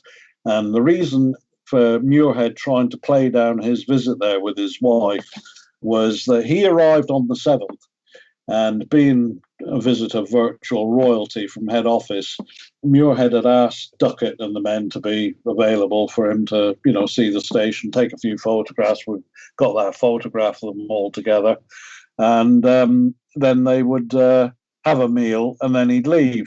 When the ship used to come out from Briarcleet on Lewis, they used to bring provisions for them. So they would have all been left on the landing. So the following day, the 8th, but because of Muirhead's visit, the men wouldn't have wanted to have left the superintendent and his wife on their own while they were attending to the provisions, because it would have required, to bring all the stuff up, required somebody to operate the steam winch at the top and the other two to be down bringing the stores up. And Alistair's view was that where that platform is, the three of them, the other two would have gone down in all their gear. MacArthur, he would have left his jacket on its peg because he wouldn't have needed to have taken it, because he would have walked outside just to operate the winch. So he would have been in the yard. They brought the rest of the provisions up and started loading them, but there was high wind, and there was high winds that day, and the three of them had gone over the top, right over the cliff, which is actually at that point just over 200 feet up. And the edge of the cliff is literally just about 6 or 7 feet away from the wall where they were working. That's his view. But the problem with that, and as I say, you have to destroy your theory if you can to make it stand or make it work, is that the contradiction is in the records, because if they disappeared on the 8th, got the records to the 15th, supposedly, the slate showed the weather and the log up to the 15th. But the only person who's really confirmed that was Muirhead. Again, you're coming into cover-up theory. Yeah, right. Just because the Arch tore past that night and said the light wasn't on, that was the 15th, didn't mean to say that the light wasn't on for the 8 days before it, if they disappeared on the 8th. And that was why Muirhead felt so bad about what had happened, was that they were working and disappeared the day after he'd been there. But that's contradicted, as I say, by Moore's letter, which says he saw the date, the 14th, written on the slate with the weather. But going against that, why would he have asked to write the letter anyway? And, of course, there's no proof at all other than what Moore said in his letter, because the documents have all disappeared. Let me, since you've been there, I do have a question. How do you communicate if you're operating the steam winch down to the landing, or how far down does it go? Does it go all the way down? It doesn't go. On both landings, there's cranes. It goes about halfway down. And you use the crane to fill it up. I believe that the men take it up themselves, but you need to have the winch working. You need somebody manning it to keep it running up at the top. But there was no actual communication system there. Basically, he would just need to make sure the machine ran all right at the top, but that they would operate at the actual trolley themselves. Keith, I just can't thank you enough for coming on our show. This has been an absolute blast to have. That was quite a pleasure. Yeah, just to discuss this. There's something I haven't finished. I didn't finish the bad luck thing. Yes. When people say bad, I've heard it said that bad luck comes from within you, or is bad luck associated to a place. But you've got the two incidents with the Arch Tour. But you've got one of the replacements fell from the tower 4 years after he replaced one of the men. And William Ross, who was the guy, he should have been there that day. MacArthur had replaced him as the occasional. He was ill. He dropped dead a year later. He was transferred to Eilean Glass Lighthouse in the Sound of Mull. And he literally dropped dead in the actual light room a year later. So, there was a lot of unpleasant incidents associated with it. And then you've got Joseph Moore, who is on record as having said that his life was cursed from that day forward with the deaths in his early deaths in his family. Oh my gosh. His wife died. So there's a lot of bad luck with it. I didn't want to get that bit in just to say, okay, bad luck, coincidence, who knows? Well, yeah, and is there anything else you want to add that you didn't get a chance to talk about? To be honest, I think the trouble is, you think I'll say that and then I'll do it this way, and then you end up talking a lot of rubbish, and it's all been fascinating, though. No, it really has. And Keith, we just want to say thank you very much for coming on the show. It's been a great pleasure having you, and we look forward to having you on again in the future if you want to come back. I'd love to, and it's been great being on the show. Thank you very much, both of you. All right, thanks a lot, Keith. Yeah, I'm off to bed. Night night. Night night. Take care, sir. All right, good night. Thank you. All right.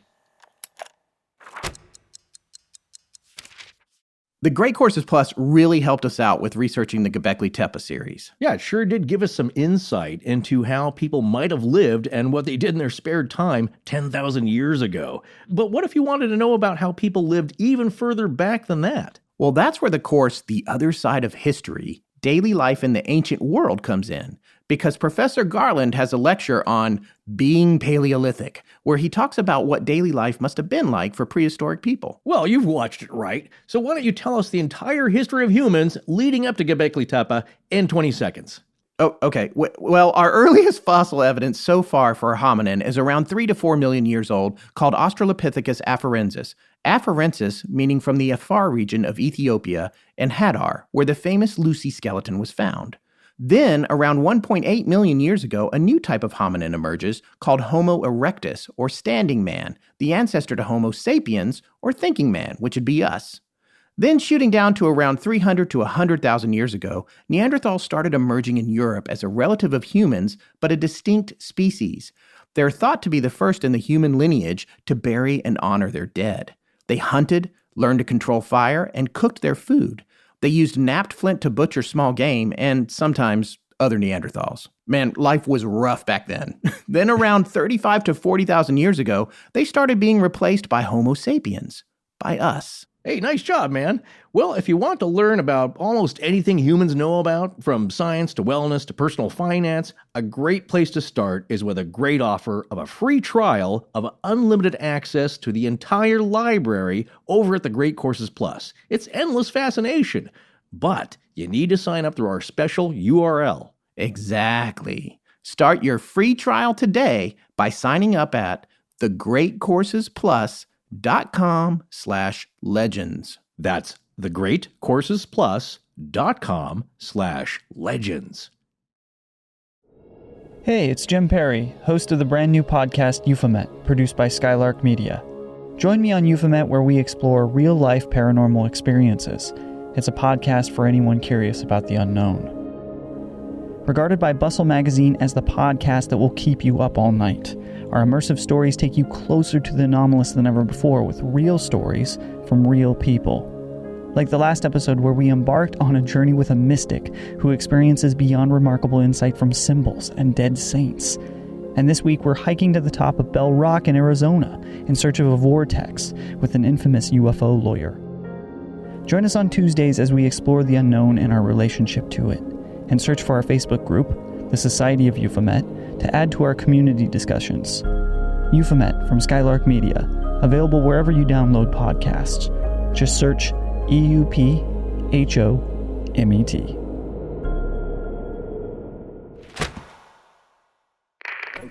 I'm Zork, and this is Astonishing Legends.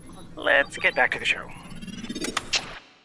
Well, I'll tell you what, that was a lot of fun. I cannot wait to have Keith back on the show. Yeah, for Dyatlov. Yeah, he's part of an ongoing investigation with Dyatlov. He's written 2 books on it, and he's been there, and he's also been petitioning to reopen the investigation. He just raised funds on a GoFundMe page, which we made a donation to, that actually put him over the top for that. So yeah. So they're going to look back into it. Also, there are people since that time, and of course, since we did our episode on it, there have been people who have gone back in, as he said, with metal detectors and different equipment trying to figure out what happened. And so a little bit of new information has come to light. Which we're going to have to share with you guys, because Dyatlov's one of our favorites. It's one of Tess's favorites, and it was also Tess's first show. That's right. It's pretty exciting. Let's talk a little bit about some of the things Keith said before we wrap up tonight's show. What we're going to do is just reiterate some of the finer points that he made that stood out to us. We're going to talk briefly about a couple of other quick lighthouse stories that add some color to the big picture here. And then we're going to give you our conclusions, and we're going to be wrapping this series up. The first thing I want to talk about is when Keith talks about the visitor's book, or as the Lighthouse Keepers called it, the stranger's book, and how that was the only thing left behind. All this other paperwork, Muirhead took it. You said in the interview, that's not that unusual, and Keith agreed with you, but by the same token, it is a little strange that all that stuff is lost. Now, I think I said to you off the air a few minutes ago, Forrest, when we first started out, I used to think whenever there was a story like this and all the research was missing or all the papers were missing, I used to be like, oh, it's a cover-up, it's a conspiracy. But now we've covered so many of these stories and these older stories, it seems like more often than not, it's the case. Stuff has disappeared because, especially when you look at what he was saying about the attitude of the NLB, the Northern Lighthouse Board, Right. They don't really like talking about it. And they'll point you to where there's papers to research on it. But as far as they're concerned, the case is closed. Well, it does no good, to them. Yeah, and it didn't have a lot of, once they came to a resolution with regard to who was going to get paid, which Keith talked a little bit about that, who was entitled to some kind of pension or payout and that sort of thing.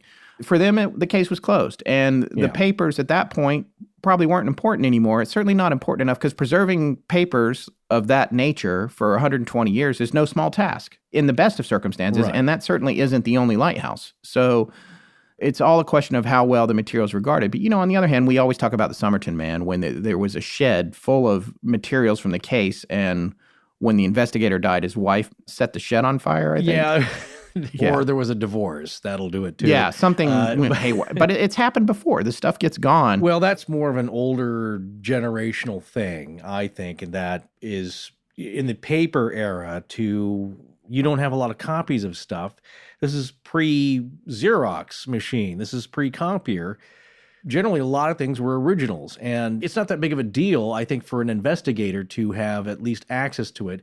Now, it can get sloppy. I'm trying to remember what story we covered that I read a little side note in. Maybe it'll remind you, it'll jog your memory, that there was somebody who was kind of an independent investigator, an older guy, and he was going around to different archives in his car.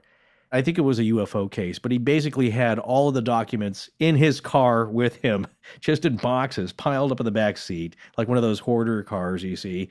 And he just drove around to different archives, and that was it. And so you're talking about years and years of research just in this guy's car. And if the car gets stolen, it catches on fire, that's it. And so, like with the detective in the Somerton man case, he was the lead detective on it for a long time, had all these files and different things he'd come across pre-digitization, and so they were in his shed. And then once he gets divorced or he passes away, well, his wife doesn't care about that stuff. She wants to clear it out, so it just gets burned, and it's not... Well, and that's, and that's the thing, and recently we came across it too. I always think about, also related to the Somerton man, there was the guy who was the expert on laundry tags, who apparently had the best collection in the world. No one knows where that is. And then recently when we did Resurrection Mary, there was the tour guide in Chicago who has just massive archives of tapes and interviews with people related to paranormal material that, as far as I know, is in some family member's closet or something. No, and it's sad when that stuff gets lost. No, it happens all the time because people don't...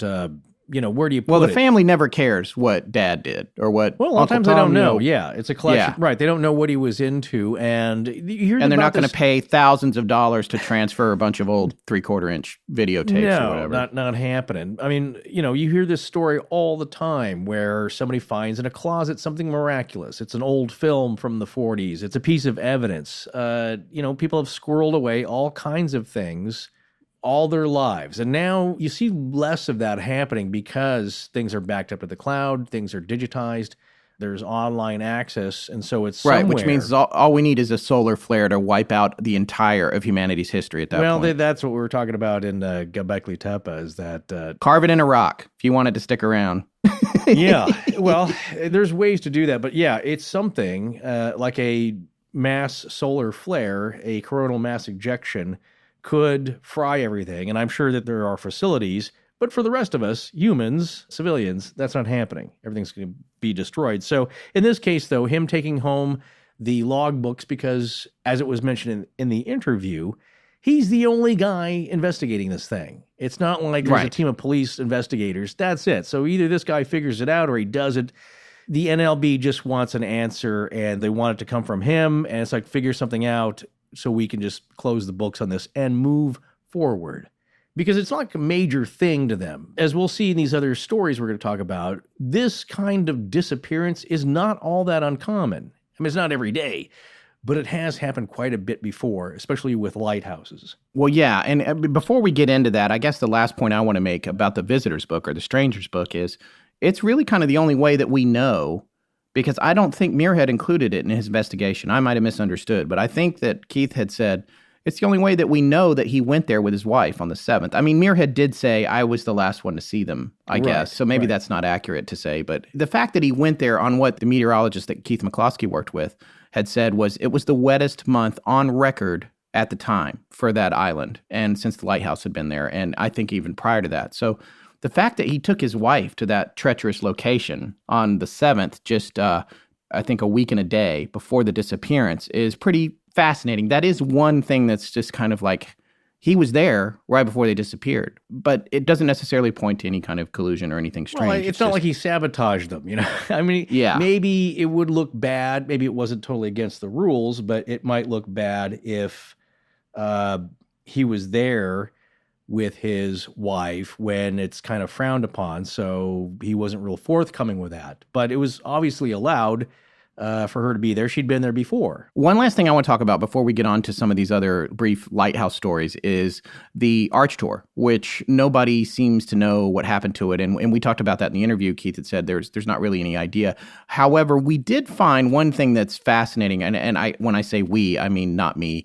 I mean one of our newest members of the Astonishing Research Corps, Keish Bucher, is an intelligence analyst. And he managed to find this really cool newspaper, The Daily Colonist. And this is from 1913.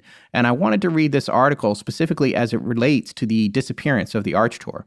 The title of this article is Danger of Deck Loads in Winter. And then the subheading is, In spite of British shipping regulations, owners still continue to take chances with heavy deck loads. I want to read a couple of excerpts from the article. The carriage of deck loads in winter is a subject which has been exercising the minds of underwriters a good deal lately. Under British law, penalties can be imposed on the owners of any vessel which put into British ports carrying deck loads of timber between October 1st and April 16th, except under certain stipulated conditions. Yet British owners seem to feel no compunction in allowing their vessels trading with foreign ports where there is no prohibition to carry such cargoes. If underwriters are convinced that dangers attached to such a practice would be perfectly possible for them to penalize owners who permit deck loads in winter. But obviously, in order that British owners may not suffer in competition with foreign owners, international agreement would be by far the most satisfactory method of stopping the practice. Now listen to this. Steamer Arch Tour finding. The extent, if any, to which the deck loads were held responsible for the disasters varied in each case. But an effective illustration of the evils of the system were shown in the finding of the court appointed to inquire into the loss of the British steamer Arch Tour. The Arch Tour of 3,414 tons left Norfolk, Virginia for Rotterdam on January 2nd and has not been heard of since she passed Cape Henry on the following day. The deck load consisted of 192 poplar and 71 ash logs of a total weight of 249 tons, stowed as closely as possible and secured with wedges and steel wire lashings fastened to the ship's stanchions. The height of the deck cargo was about 5 feet or less, the logs being stowed in 2 tiers across the hatches. And here's the inspector's opinion as it relates to the Arch Tour. In the course of his remarks, the inspector pointed out that the particulars with regard to the deck cargo were very meager, no dimensions nor shapes of its component parts being given. He stated that in his opinion, quote, it would be very difficult, if not impossible, adequately to secure such a mass of wood against the effects of extremely bad weather, with violent motion of the ship and great seas flooding the decks. Wedges might be apt to work loose, and he could hardly regard bulwark stanchions as ideal securing places for lashings for heavy goods, as such stanchions were primarily intended to resist pressure from outboard, an inward and upward strain being another matter. Taking into consideration the contemplated voyage, the season of the year, and the weather likely to be encountered, the deck load was excessive, and the inspector thought that, having regard to what had been done in the unification of maritime law, it might now be found possible by international agreement to prohibit the carriage of deck cargoes of wood during the winter months. So, we still don't know what happened to the Arch Door, but these guys, way back in 1913, seem to have a pretty good idea. So I thought that was interesting. The Research Corps digs up so much ancillary information with each show we do. There's so many things that we don't get to share. I just thought that since we came across that, and it's a little bit of insight into why the Arch Tour might have disappeared, I thought it was pretty fascinating because it's just standard, like whoever was operating at that time, hey, we can take this wood, we can make some money, just strap it down and we'll hope for the best. And then you get into rolling seas and next thing you know, you're broken half or capsized. Right. So in that case, what's most logical is that it was overweighted, probably capsized. And top heavy. Yeah, top heavy, and it rolled over, capsized, that's the end of it. Yeah, either that or it broke it. It could have broke it. It's like they think about the Edmund Fitzgerald. I think they thought that she might have gotten... It's not high-centered, but it's the opposite of high-centered, where the bow's in a wave and the stern's in a wave, and there's a trough under the middle, and it breaks in half. It's the wet paper towel test with the quarters and the blue liquid. You hold up either end, and it breaks through the middle. But I've heard that before. And you don't know. It's like there's such stresses on human-engineered objects in a massive place like the ocean. So when you have, it's extreme physics, when you increase one of those factors of that equation, strange things happen, and they're never heard of again. So there are some other pretty crazy lighthouse stories. I think, Forrest, we should start with Eddystone, right? Well, that is one case where sort of in the geographical region, we're talking about... Eddystone, which it's kind of an extended reef that's south of Ramehead, England, about 14 kilometers or a little over 9 miles. And Ramehead itself is in Cornwall, but the rocks themselves are in Devon. So we're south of this location here, but just in general, very bad weather. It's known for very bad weather. And Eddystone itself, that extended reef, is submerged at high spring tides, so it's very treacherous, and sailors of the day, ship's captains, were so afraid of it, they would hug the coast of northern France when entering the English Channel to avoid that, and that itself would cause wrecks. So It's like something had to be done eventually. It's like, there's a lot of wreckage going on here because they're afraid of it, and also because, they're running into it, but it was known. But the fact that it's in such a precarious area to begin with that sees this high water all the time during the high tides, it was a long time before anybody attempted to place any kind of lighthouse or warning there. So on Eddystone, there's been 4 different lighthouses. The first one was destroyed by bad weather. The second one burnt down.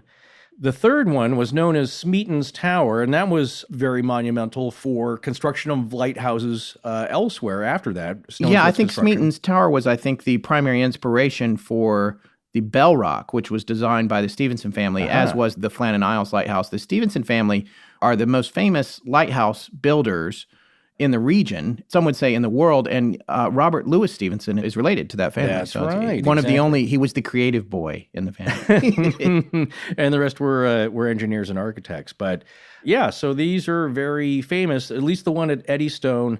The first one was the first instance of an offshore, surrounded by ocean only, lighthouse. Right, which is what Bell Rock is too, but it came along later. Yeah, exactly. So the first lighthouse here at Eddystone was completed in 1699 and is the first ocean open lighthouse, although the Cardowan Lighthouse was the first offshore lighthouse. So that's a difference there. But if you look at it, it looks precarious especially if you worked there, if you were the lighthouse keeper, because you were surrounded by nothing but water, and treacherous water at that, stormy. So the very first lighthouse there was designed and built by Henry Winstanley, and that started construction in 1696, was completed in 1698. And the reason we're telling this story is that it paints a picture of just how dangerous these things can be. To be there, to work on them, to construct them. Winstanley, when he was there, he got taken prisoner by a French privateer around this time because they were at war with England and France. And it took him hostage, and the privateer destroyed the work that was already being done on the foundations. And that's when Louis XIV stepped in and ordered his release, saying, "France is at war with England, not with humanity."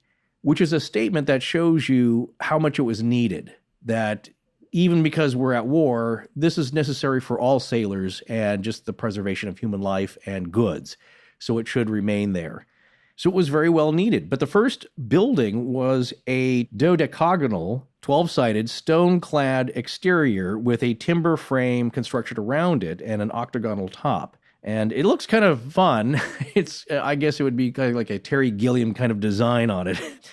But it was the first structure there, and it served its purpose until the Great Storm of 1703, where every trace of it was nearly wiped away. And that was November 27th. Now, here's the interesting thing about that. So we have this great storm that was noted, the Great Storm of 1703, when Stanley himself was on the lighthouse, and he was completing work and additions and repairs to the structure, along with 5 other guys, and they all disappeared. They were all swept away. So that's 6 people who vanished. And then you got to wonder, it's like, well, here's another case of lighthouse keepers who have gone missing. So what's the difference? Because this case here, yeah, it's a mystery. You don't really know where they ended up, but it's not really that much of a mystery because it's naturally assumed that the weather just did it, that the weather took most all of the lighthouse, sweeping it off the rock there. It's not that big of a leap. But here where you have Eilean Mòr, and yeah, there's a lot of damage, but the 3 guys are missing. You know what I'm saying? So that's more of a mystery because it's not that clear. So I found it interesting as an example because here you have something where guys are missing, even twice the number of guys, but it's more obvious what the cause was. And so if you were to take that away, so of course, imagine this, the lighthouse is got some damage, but it's pretty much intact, yet 6 guys are missing. Then it's more of a mystery. Yeah. You know what I'm saying? There's no other evidence. Now it seems like they vanished. Now what happened to them? So that's kind of what happens here in Eilean Mòr is that, there's damage, there's some speculation, and that seems likely, but all the puzzle pieces aren't fitting. Well, and there's also in this situation, there's no safe harbor. The lighthouse is the only structure. There's no island. It's just a tower. And Right. so you're all in the tower or you're not there. So it's like... So that's what I'm saying. When you start to add little elements, and that's why like the tipped over chair or the telltale kettle on the stove boiling and the eggs on the plate were still hot. The more elements you add like that someone was just there, then it creates more of a mystery because it's more of a disappearance rather than like, well, who knows? That was a year ago. No one checked in on them and they're just gone. Like, they probably get swept away. So anyway, Eddystone, the lighthouse there, should let you know how dangerous lighthouse keeping can be as an occupation. Yeah, and how much of a bummer is that? You're out putting finishing touches on it, and then not only is it completely destroyed, but you're killed and everybody with you is killed and no one's ever found. Yeah. That is a bad day right there. It's kind of a Sisyphean task where, again, it was burnt down by the French privateer. You're rebuilding it, and then you're just swept away. So there's 4 completed lighthouses. The 4th one remains standing, but it's got a fun picture of it. I'm not sure if it's on our website, but there's a guy fishing on the foundation there. And that's it. Yes. I've seen that. It's very cool. Yeah. But if something happens, I think the last time there was a fire there, the guys climbed down to the base, and luckily they were rescued, but there's nowhere to go. Yeah. Yeah. So that's interesting. Now, Keith had mentioned a murder happening, and we talked about Little Ross Island. That's also in Scotland, where one lighthouse keeper had murdered the other. I believe we talked about it in part and 1. that whole island, by the way, in July of 2017 was for sale for £325,000. Yeah. Yeah, there was a horrible murder in the house there, which I guess you could buy the island, but the NLB was going to keep the lighthouse itself, which of course is automated now. Yes. But yeah, you don't get and to I imagine own it's that. sold. I think somebody must have bought it. Well, I think you could live in the cottage. You, of course, can't own and operate because it still needs to be The operated. cottage where the body was found, which we're going to post a link to that story. You got to check that out. Just look up Little Ross Island. I think we mentioned it in part 1, but yeah. Well, look. It's beautiful. Yeah, it looks very It idyllic. is very beautiful, but you're also seeing a photo on a nice day. So keep that in mind. Yes, Keep that's that in true. mind. Valid But point. Keith had mentioned another murder happening at an Australian lighthouse. I think we may have forgotten to ask him which one, or he may not have remembered at the time. But I did a quick search and found this Australian tale of a possibly cursed lighthouse, the Bustard Head Lighthouse. Oh, yeah. And I'm not sure if this is exactly the one that Keith was talking about, but it had enough interesting and weird kind of things happen at it that were tragic that it's worth mentioning here. Again, being dangerous and also possibly being cursed, having a bad vibe about it. So in any case, the Bustard Head Lighthouse is located on Queensland's central coast, and there was a good article on it from news.com, Australia, by Sam Clench, and he's working with an author who wrote a book on it, Stuart Buchanan, in his book, Lighthouse of Tragedy, published in 1999. So they work with him to pick out the most weird, strange stuff, and there's a couple of doozies in here. So get a load of this. Soon after the lighthouse was built, the first person to die there was a workman who was hit on the head accidentally during the construction, and he died the next day. So, look, it's a construction site. People have accidents. You know, that's not that uncommon. And, of course, Eilean Mòr has had its accidents as well. But then in 1887, Kate Gibson, the keeper's wife at that time, was missing for 2 days while her 4 daughters went searching for her in the brush covering the island. So there's a little different setup. There's a lot of thick brush there, I believe, and trees. It's not that bare. It's not like Eilean Mòr. So she just wandered away from their little lighthouse keeper's cottage, and after a while, the 4 daughters wondered where she was, went out searching for her. But then one of the daughters, 19-year-old Annie, found her mother dead with her throat slashed, which is just got to be awful. There's nobody there. I think you're 15 kilometers from the next town over. Mm-hmm. And when her husband, Nils, returned home from a trip and he learned of his wife's disappearance, he noticed that his shaving razor was missing, and it was found a few days later next to the body. And at that point, they kind of realized that Kate's death was a suicide. So that's pretty tragic. We don't know what's going on there, but again, it doesn't seem like foul play other than suicide because there's no one else there on that island. It's not like somebody snuck into the house and grabbed the razor, which was found next to her body. Well, almost 2 years after Kate's death, Nils Gibson, the lighthouse keeper, his daughter Mary, the assistant lighthouse keeper John Wilkinson, and his wife Elizabeth, along with a repairman named Alfred Power, were sailing away from Bustard when their sailboat capsized. Mary, Elizabeth, and Alfred all drowned. Nils, the lighthouse keeper, made it back to shore, but he never found his daughter Mary's body. Ugh. And Nils died of cirrhosis of the liver 6 years after Mary's death. So obviously, all that tragedy weighed on him. It sounds like he may have developed a drinking problem, understandably. So, but that's another thing where somebody is taken by the ocean, never to be seen again. Yeah. And that is a recurring theme of the big, dark ocean, is that it keeps its secrets. Well, we're not done there, because in 1912, an 18-year-old named George Daniels was accused of murder and kidnapping. Edith Anderson, the lighthouse keeper's daughter, and Arthur Cosgell were riding towards Bustard Head when they were attacked. Arthur named George as the man who shot him before he died, and the one who kidnapped Edith. So there were letters from George found later saying goodbye, and it seemed to confirm this story from Arthur. And apparently all 3 were involved in a love triangle. It was Queensland's most expensive police search at the time, but both George and Edith were never found. So that's another instance of tragedy and mystery. And a few weeks after Edith was abducted, another one of lighthouse keeper Fred Anderson's daughters died after suffering an epileptic seizure. So that's 2 deaths, well, 1 disappearance and 1 death, again happening to the lighthouse keeper, which is a lot to deal with. And aside from that, there's a couple of infants who had died there, one from an accidental scalding from hot water, another from what was called at the time constitutional weakness, so they just didn't know. At least the first one, the little girl who was about a year old, she was born at the lighthouse.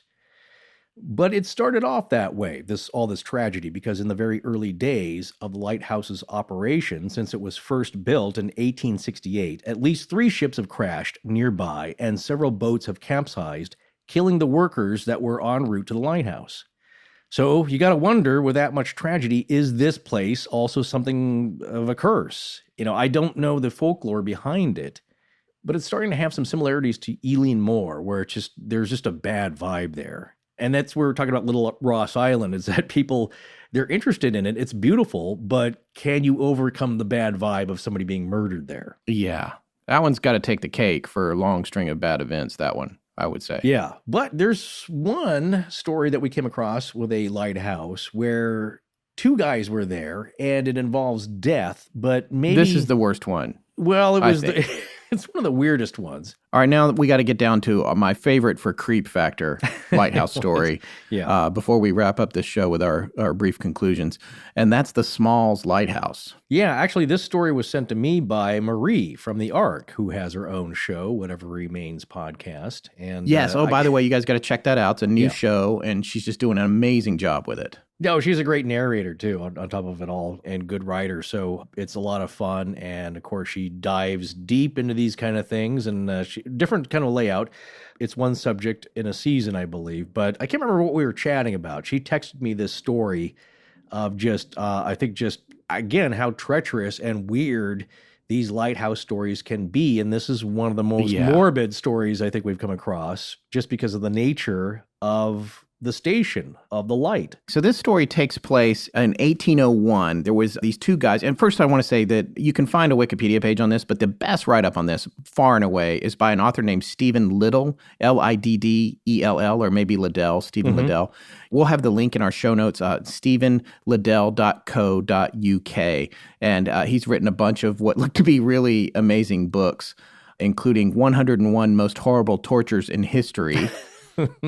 Which is pretty great. And so somehow he got a fascination with this book, and he's got a really great write-up on it, which we'll have a link to it. But so this story takes place in 1801. There were two lighthouse keepers, both named Thomas. Yes. So it was a two-man team of Thomas Howell and Thomas Griffith.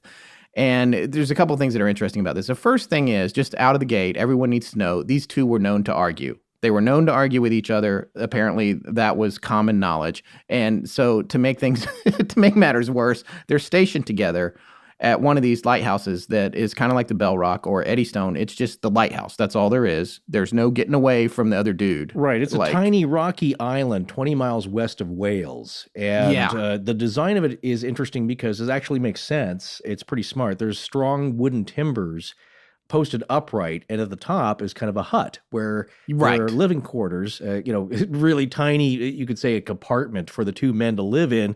Geez. And just being really trapped up there. But the wild waves and the rough water could pass between the timbers. So, yes, instead of a large solid structure that, as we've seen before with Eddystone, could wipe it away in strong waves, this made more sense, but you're also more isolated because you are basically in a tree fort out in the middle of the ocean. Yeah, so it's really hard to get in and out of. And apparently Thomas Griffith got sick while they were posted out there, and they did long posts there, by the way. I guess after what Liddell describes as weeks of torturous illness, Thomas Griffith died in the lighthouse there. And so... So now we got this problem because Howell realizes that everyone knows that they argue. Yeah. And he's afraid if he just commits Griffith's body to the sea, everyone will just think he murdered him. So he's like, I got to hang on to him until I can get some help. And apparently he had some carpentry skills. Yeah, he was a cooper, which means he was a barrel maker. Yeah, a barrel maker. So he took apart some of the wood inside the lighthouse and made a coffin for Griffith. And then he was like, well, I can't keep him in here for obvious reasons. Things are going to get... That's what happened is for a long time, I think, until he couldn't stand it anymore, the body was in the compartment with him. And, while he's wondering, he's got the distress flag raised. And that's the only way that they could communicate back then is through flags. But apparently, ships saw this, but they couldn't get near it. Also, the light was staying lit. He was keeping the light lit during all of this. So they're, again, it was treacherous for them to even approach and get that close because they could damage their own ship and get destroyed. So they knew something was wrong, but no, he's lighting it, right? It couldn't be that bad. Right. Except he's in this small compartment with a dead body for, a good week or so until it starts to decompose. And then, he's got to put it in something. Right. So he moves the body and the coffin, I believe, outside. Yes. And hangs it up out there because he's like, I can't deal with this anymore, certainly the odor. Yeah. And that's when things really start to go haywire. The waves start smashing the coffin apart, and Griffith's body starts kind of leaning out of it a little bit, apparently. Yeah. And according to Liddell, it almost looks as though he's beckoning towards Howell to come out. And apparently Yeah. passing ships are also perceiving this as somebody waving at them. Yeah, well, That's- him and Thomas number 1 are waving at ships, but they're too far away. They can't really see what's going on. They can see a guy waving, and there's a distress signal of a flag, but they can't really tell what's going on. And again, what we have here is like a Weekend at Bernie's situation where this guy's flopping in the wind, and it's driving the Thomas number 1 crazy. Thomas Griffith, on the other hand, is just kind of lashed to the railing here where the coffin boards have been smashed apart and are now into the sea from the bad waves and weather. So he's just kind of dangling there. Apparently, this went on for months, and ships kept coming by, and they saw what was left of Griffiths, but they just, like we said, seemed like he was waving, so they would wave back and couldn't seem to get any information from him. And they would just go back and be like, well, I don't know, the guy's waving. Yeah, and I mean, so, no, they try. Like I said, they tried to get out there. Nobody could land because each time they get close, these massive waves and swells and horrible wind would whip up, and they were in danger of grounding themselves. So they could only get so close. And so months and months go by. Eventually, Hal is rescued, but it's too late. At that point, he has so completely lost his mind that after he got to the mainland, friends said they could no longer recognize him. He was just never the same and had pretty much gone insane living at Smalls Island with the decaying body of his former lighthouse mate and person that he didn't like, who he was afraid he was going to be accused of murdering. Yeah. Well, that went on for 4 months. So imagine that. 4 months. You've got a dead dangling body just outside your window. So I imagine you're not escaping the smell either. And Liddell points out that there was a movie made about this. I guess it's a European market movie, so it might be hard to get here. I see it's on Amazon Prime, but the price is listed in pounds, so it might not be U.S. available, but it's called The Lighthouse. So and apparently it's a pretty compelling film. It's got good reviews, so that might be something I might check out tonight when I go to bed. See if, there you go. Good to sleep on, right? Dreams of being stranded. But he makes an interesting note, Stephen Liddell, is that the policy for crewing lighthouses after that immediately changed. And until they were automated in the most recent years, lighthouses were then always staffed with 3 people. Right. So you have a third person who can help you deal with that, and it's just more safe. Yeah, this was 100 years before the Flannan Isles disappearance. So Right. Yeah. Again, it's like there's a lot of romance, a lot of mystery. People love the idea of lighthouses, but, it's not always what it's cracked up to be. Well, let's get down to our final conclusions here, and we're going to wrap this up. I think there's a couple of things that stand out to me in the interview with Keith, and from reading his book and all the research that we've done. I think it's significant that, as we said, that James Duckett had been fined for damage to equipment. Yes. I think that is a plausible motivation for him going out. But by the same token, as Keith said in his interview, we know that they had lunch based on the information that was on the board. And so that means they would have been finishing up around 2 p.m. And he said at that time of year, the sun would have been setting around 3:30. So it doesn't make sense. And he also said the general rule was you did everything in the morning. You got up early, you did everything in the morning. In the afternoon, you slept or did things inside the lighthouse. And you certainly didn't go down close to sunset to either one of the landings to do anything, unless somebody was coming, which obviously they wouldn't schedule for that time. So that is the real question here. What could have taken the PLK, Duckett, out of the lighthouse so late in the day when also, as Keith said, it takes probably at least 10 minutes to get down to the west landing and probably 15 or 20 to get back up. In addition to that, the west landing would be in disuse at this time because the prevailing winds were from the west. And no boats were coming to that side anyway. But let's say that something was wrong. They went down to secure a crane or some gear to avoid a fine. Then the idea would be, according to Aldebert, who later did his own investigation while he was a lightkeeper, that maybe Duckett got swept out by a rogue wave. So then maybe the assistant lightkeeper, Thomas Marshall, goes to rescue Duckett, but he can't go alone, so he enlists MacArthur to come with him, and a second rogue wave gets them. But this is strange, too, because the first thing is rogue waves are pretty rare. They are definitely worse in storms, but they do not require a storm. They have appeared independent of storms, at least according to lore. What's fascinating about rogue waves, and we talked about this back either with Mary Celeste or the Queen Mary, it was only in 1995 that the very first rogue wave was scientifically documented. That's called the Draupner wave, Draupner. Mm-hmm. It's also known as the New Year's wave because it was detected off the coast of Norway in the North Sea on January 1st, 1995. Now, this was during bad weather. At the time, the waves were measuring 40 feet, but this buoy picked up a wave at 84 feet. So it's pretty amazing. Prior to that measurement, according to Wikipedia, no instrument recorded evidence for rogue waves existed, just anecdotal evidence provided by those who had encountered them at sea.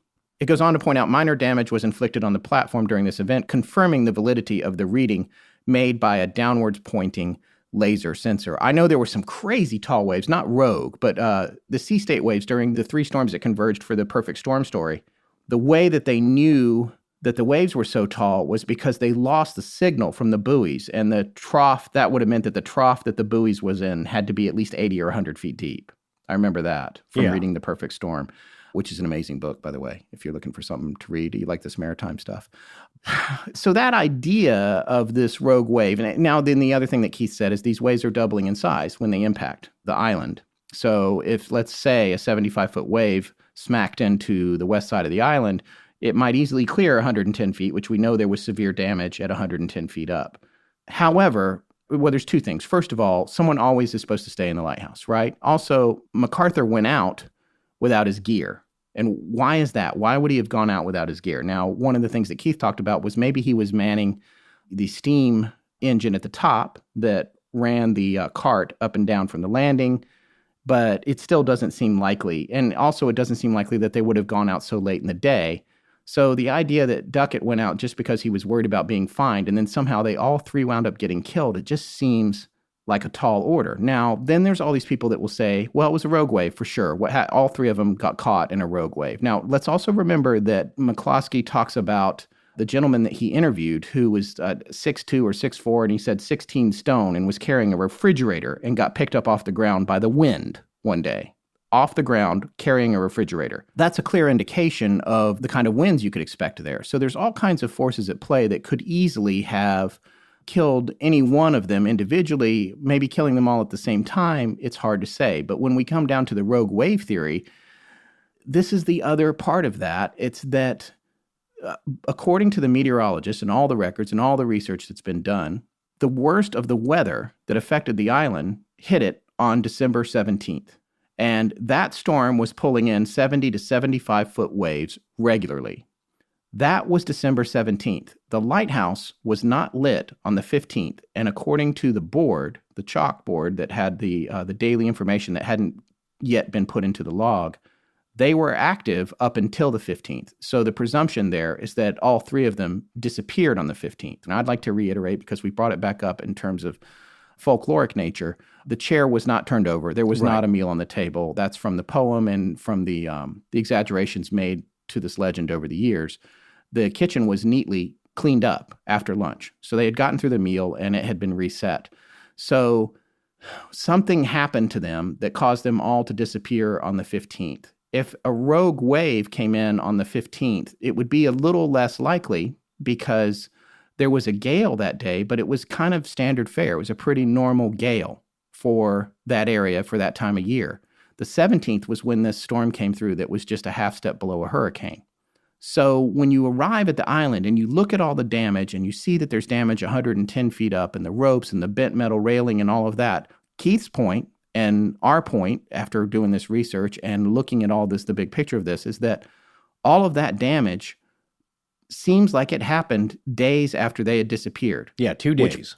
Right. 2 days after they disappeared. And then there were additional strong storms, not as strong as the 17th, but there were additional strong storms between the 17th and the time that it took Muirhead to get to the island, or when Mòr first went to the island, which was, I think, the 26th maybe. So it had been a couple of weeks at that point.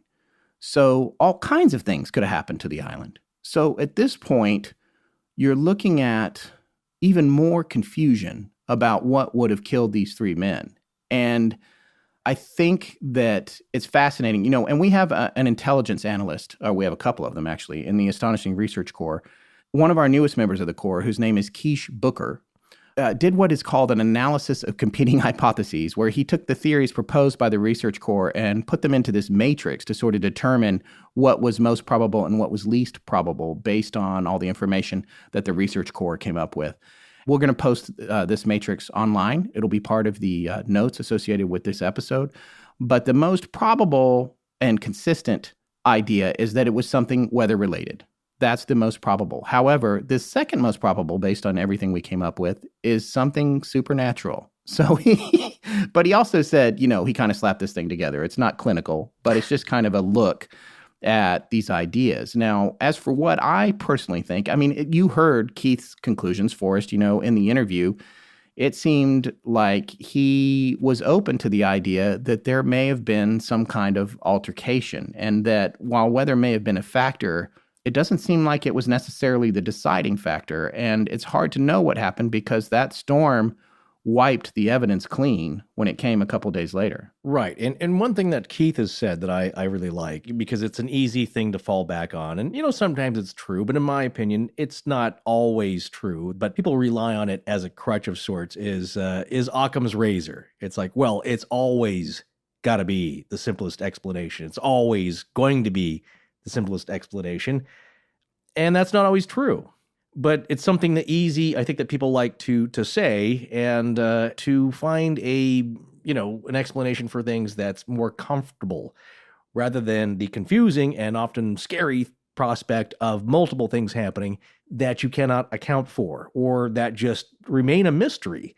And that's what he's saying here, is that, okay, what is the simplest thing? Well, obviously weather. It's got weather and it's got massive waves, and we know that that's happened.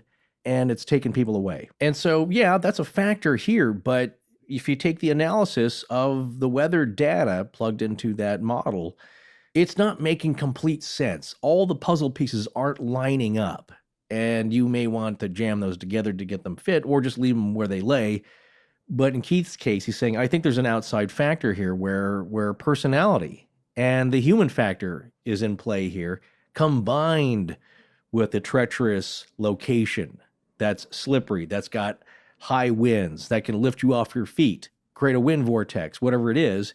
Something prodded these guys to be in that situation where they were outside of the safety of the building. So something had to have done that, but that's just plain detective work there.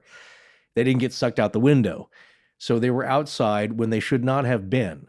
And then the rest is speculation. But what we do know is that, yes, the most likely time for something weather-related happened 2 days later. So there you go. We've got more questions than answers in this case. Well, and I want to reiterate, and this is something that Quaid pointed out in the Astonishing Research Corps, is that with regard to rogue waves, they rarely occur at more than one at a time. Yeah. So right.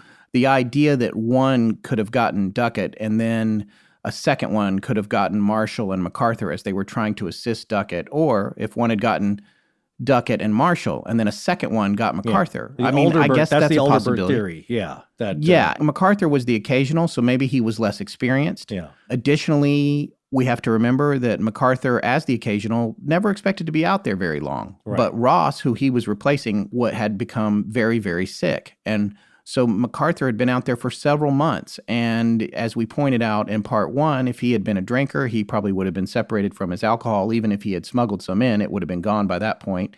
And he also was known to be a hothead. So could there have been some kind of altercation? It's hard to say. But I'm just going to say where my money is, my verdict on this case is that an act of God concealed an act of man.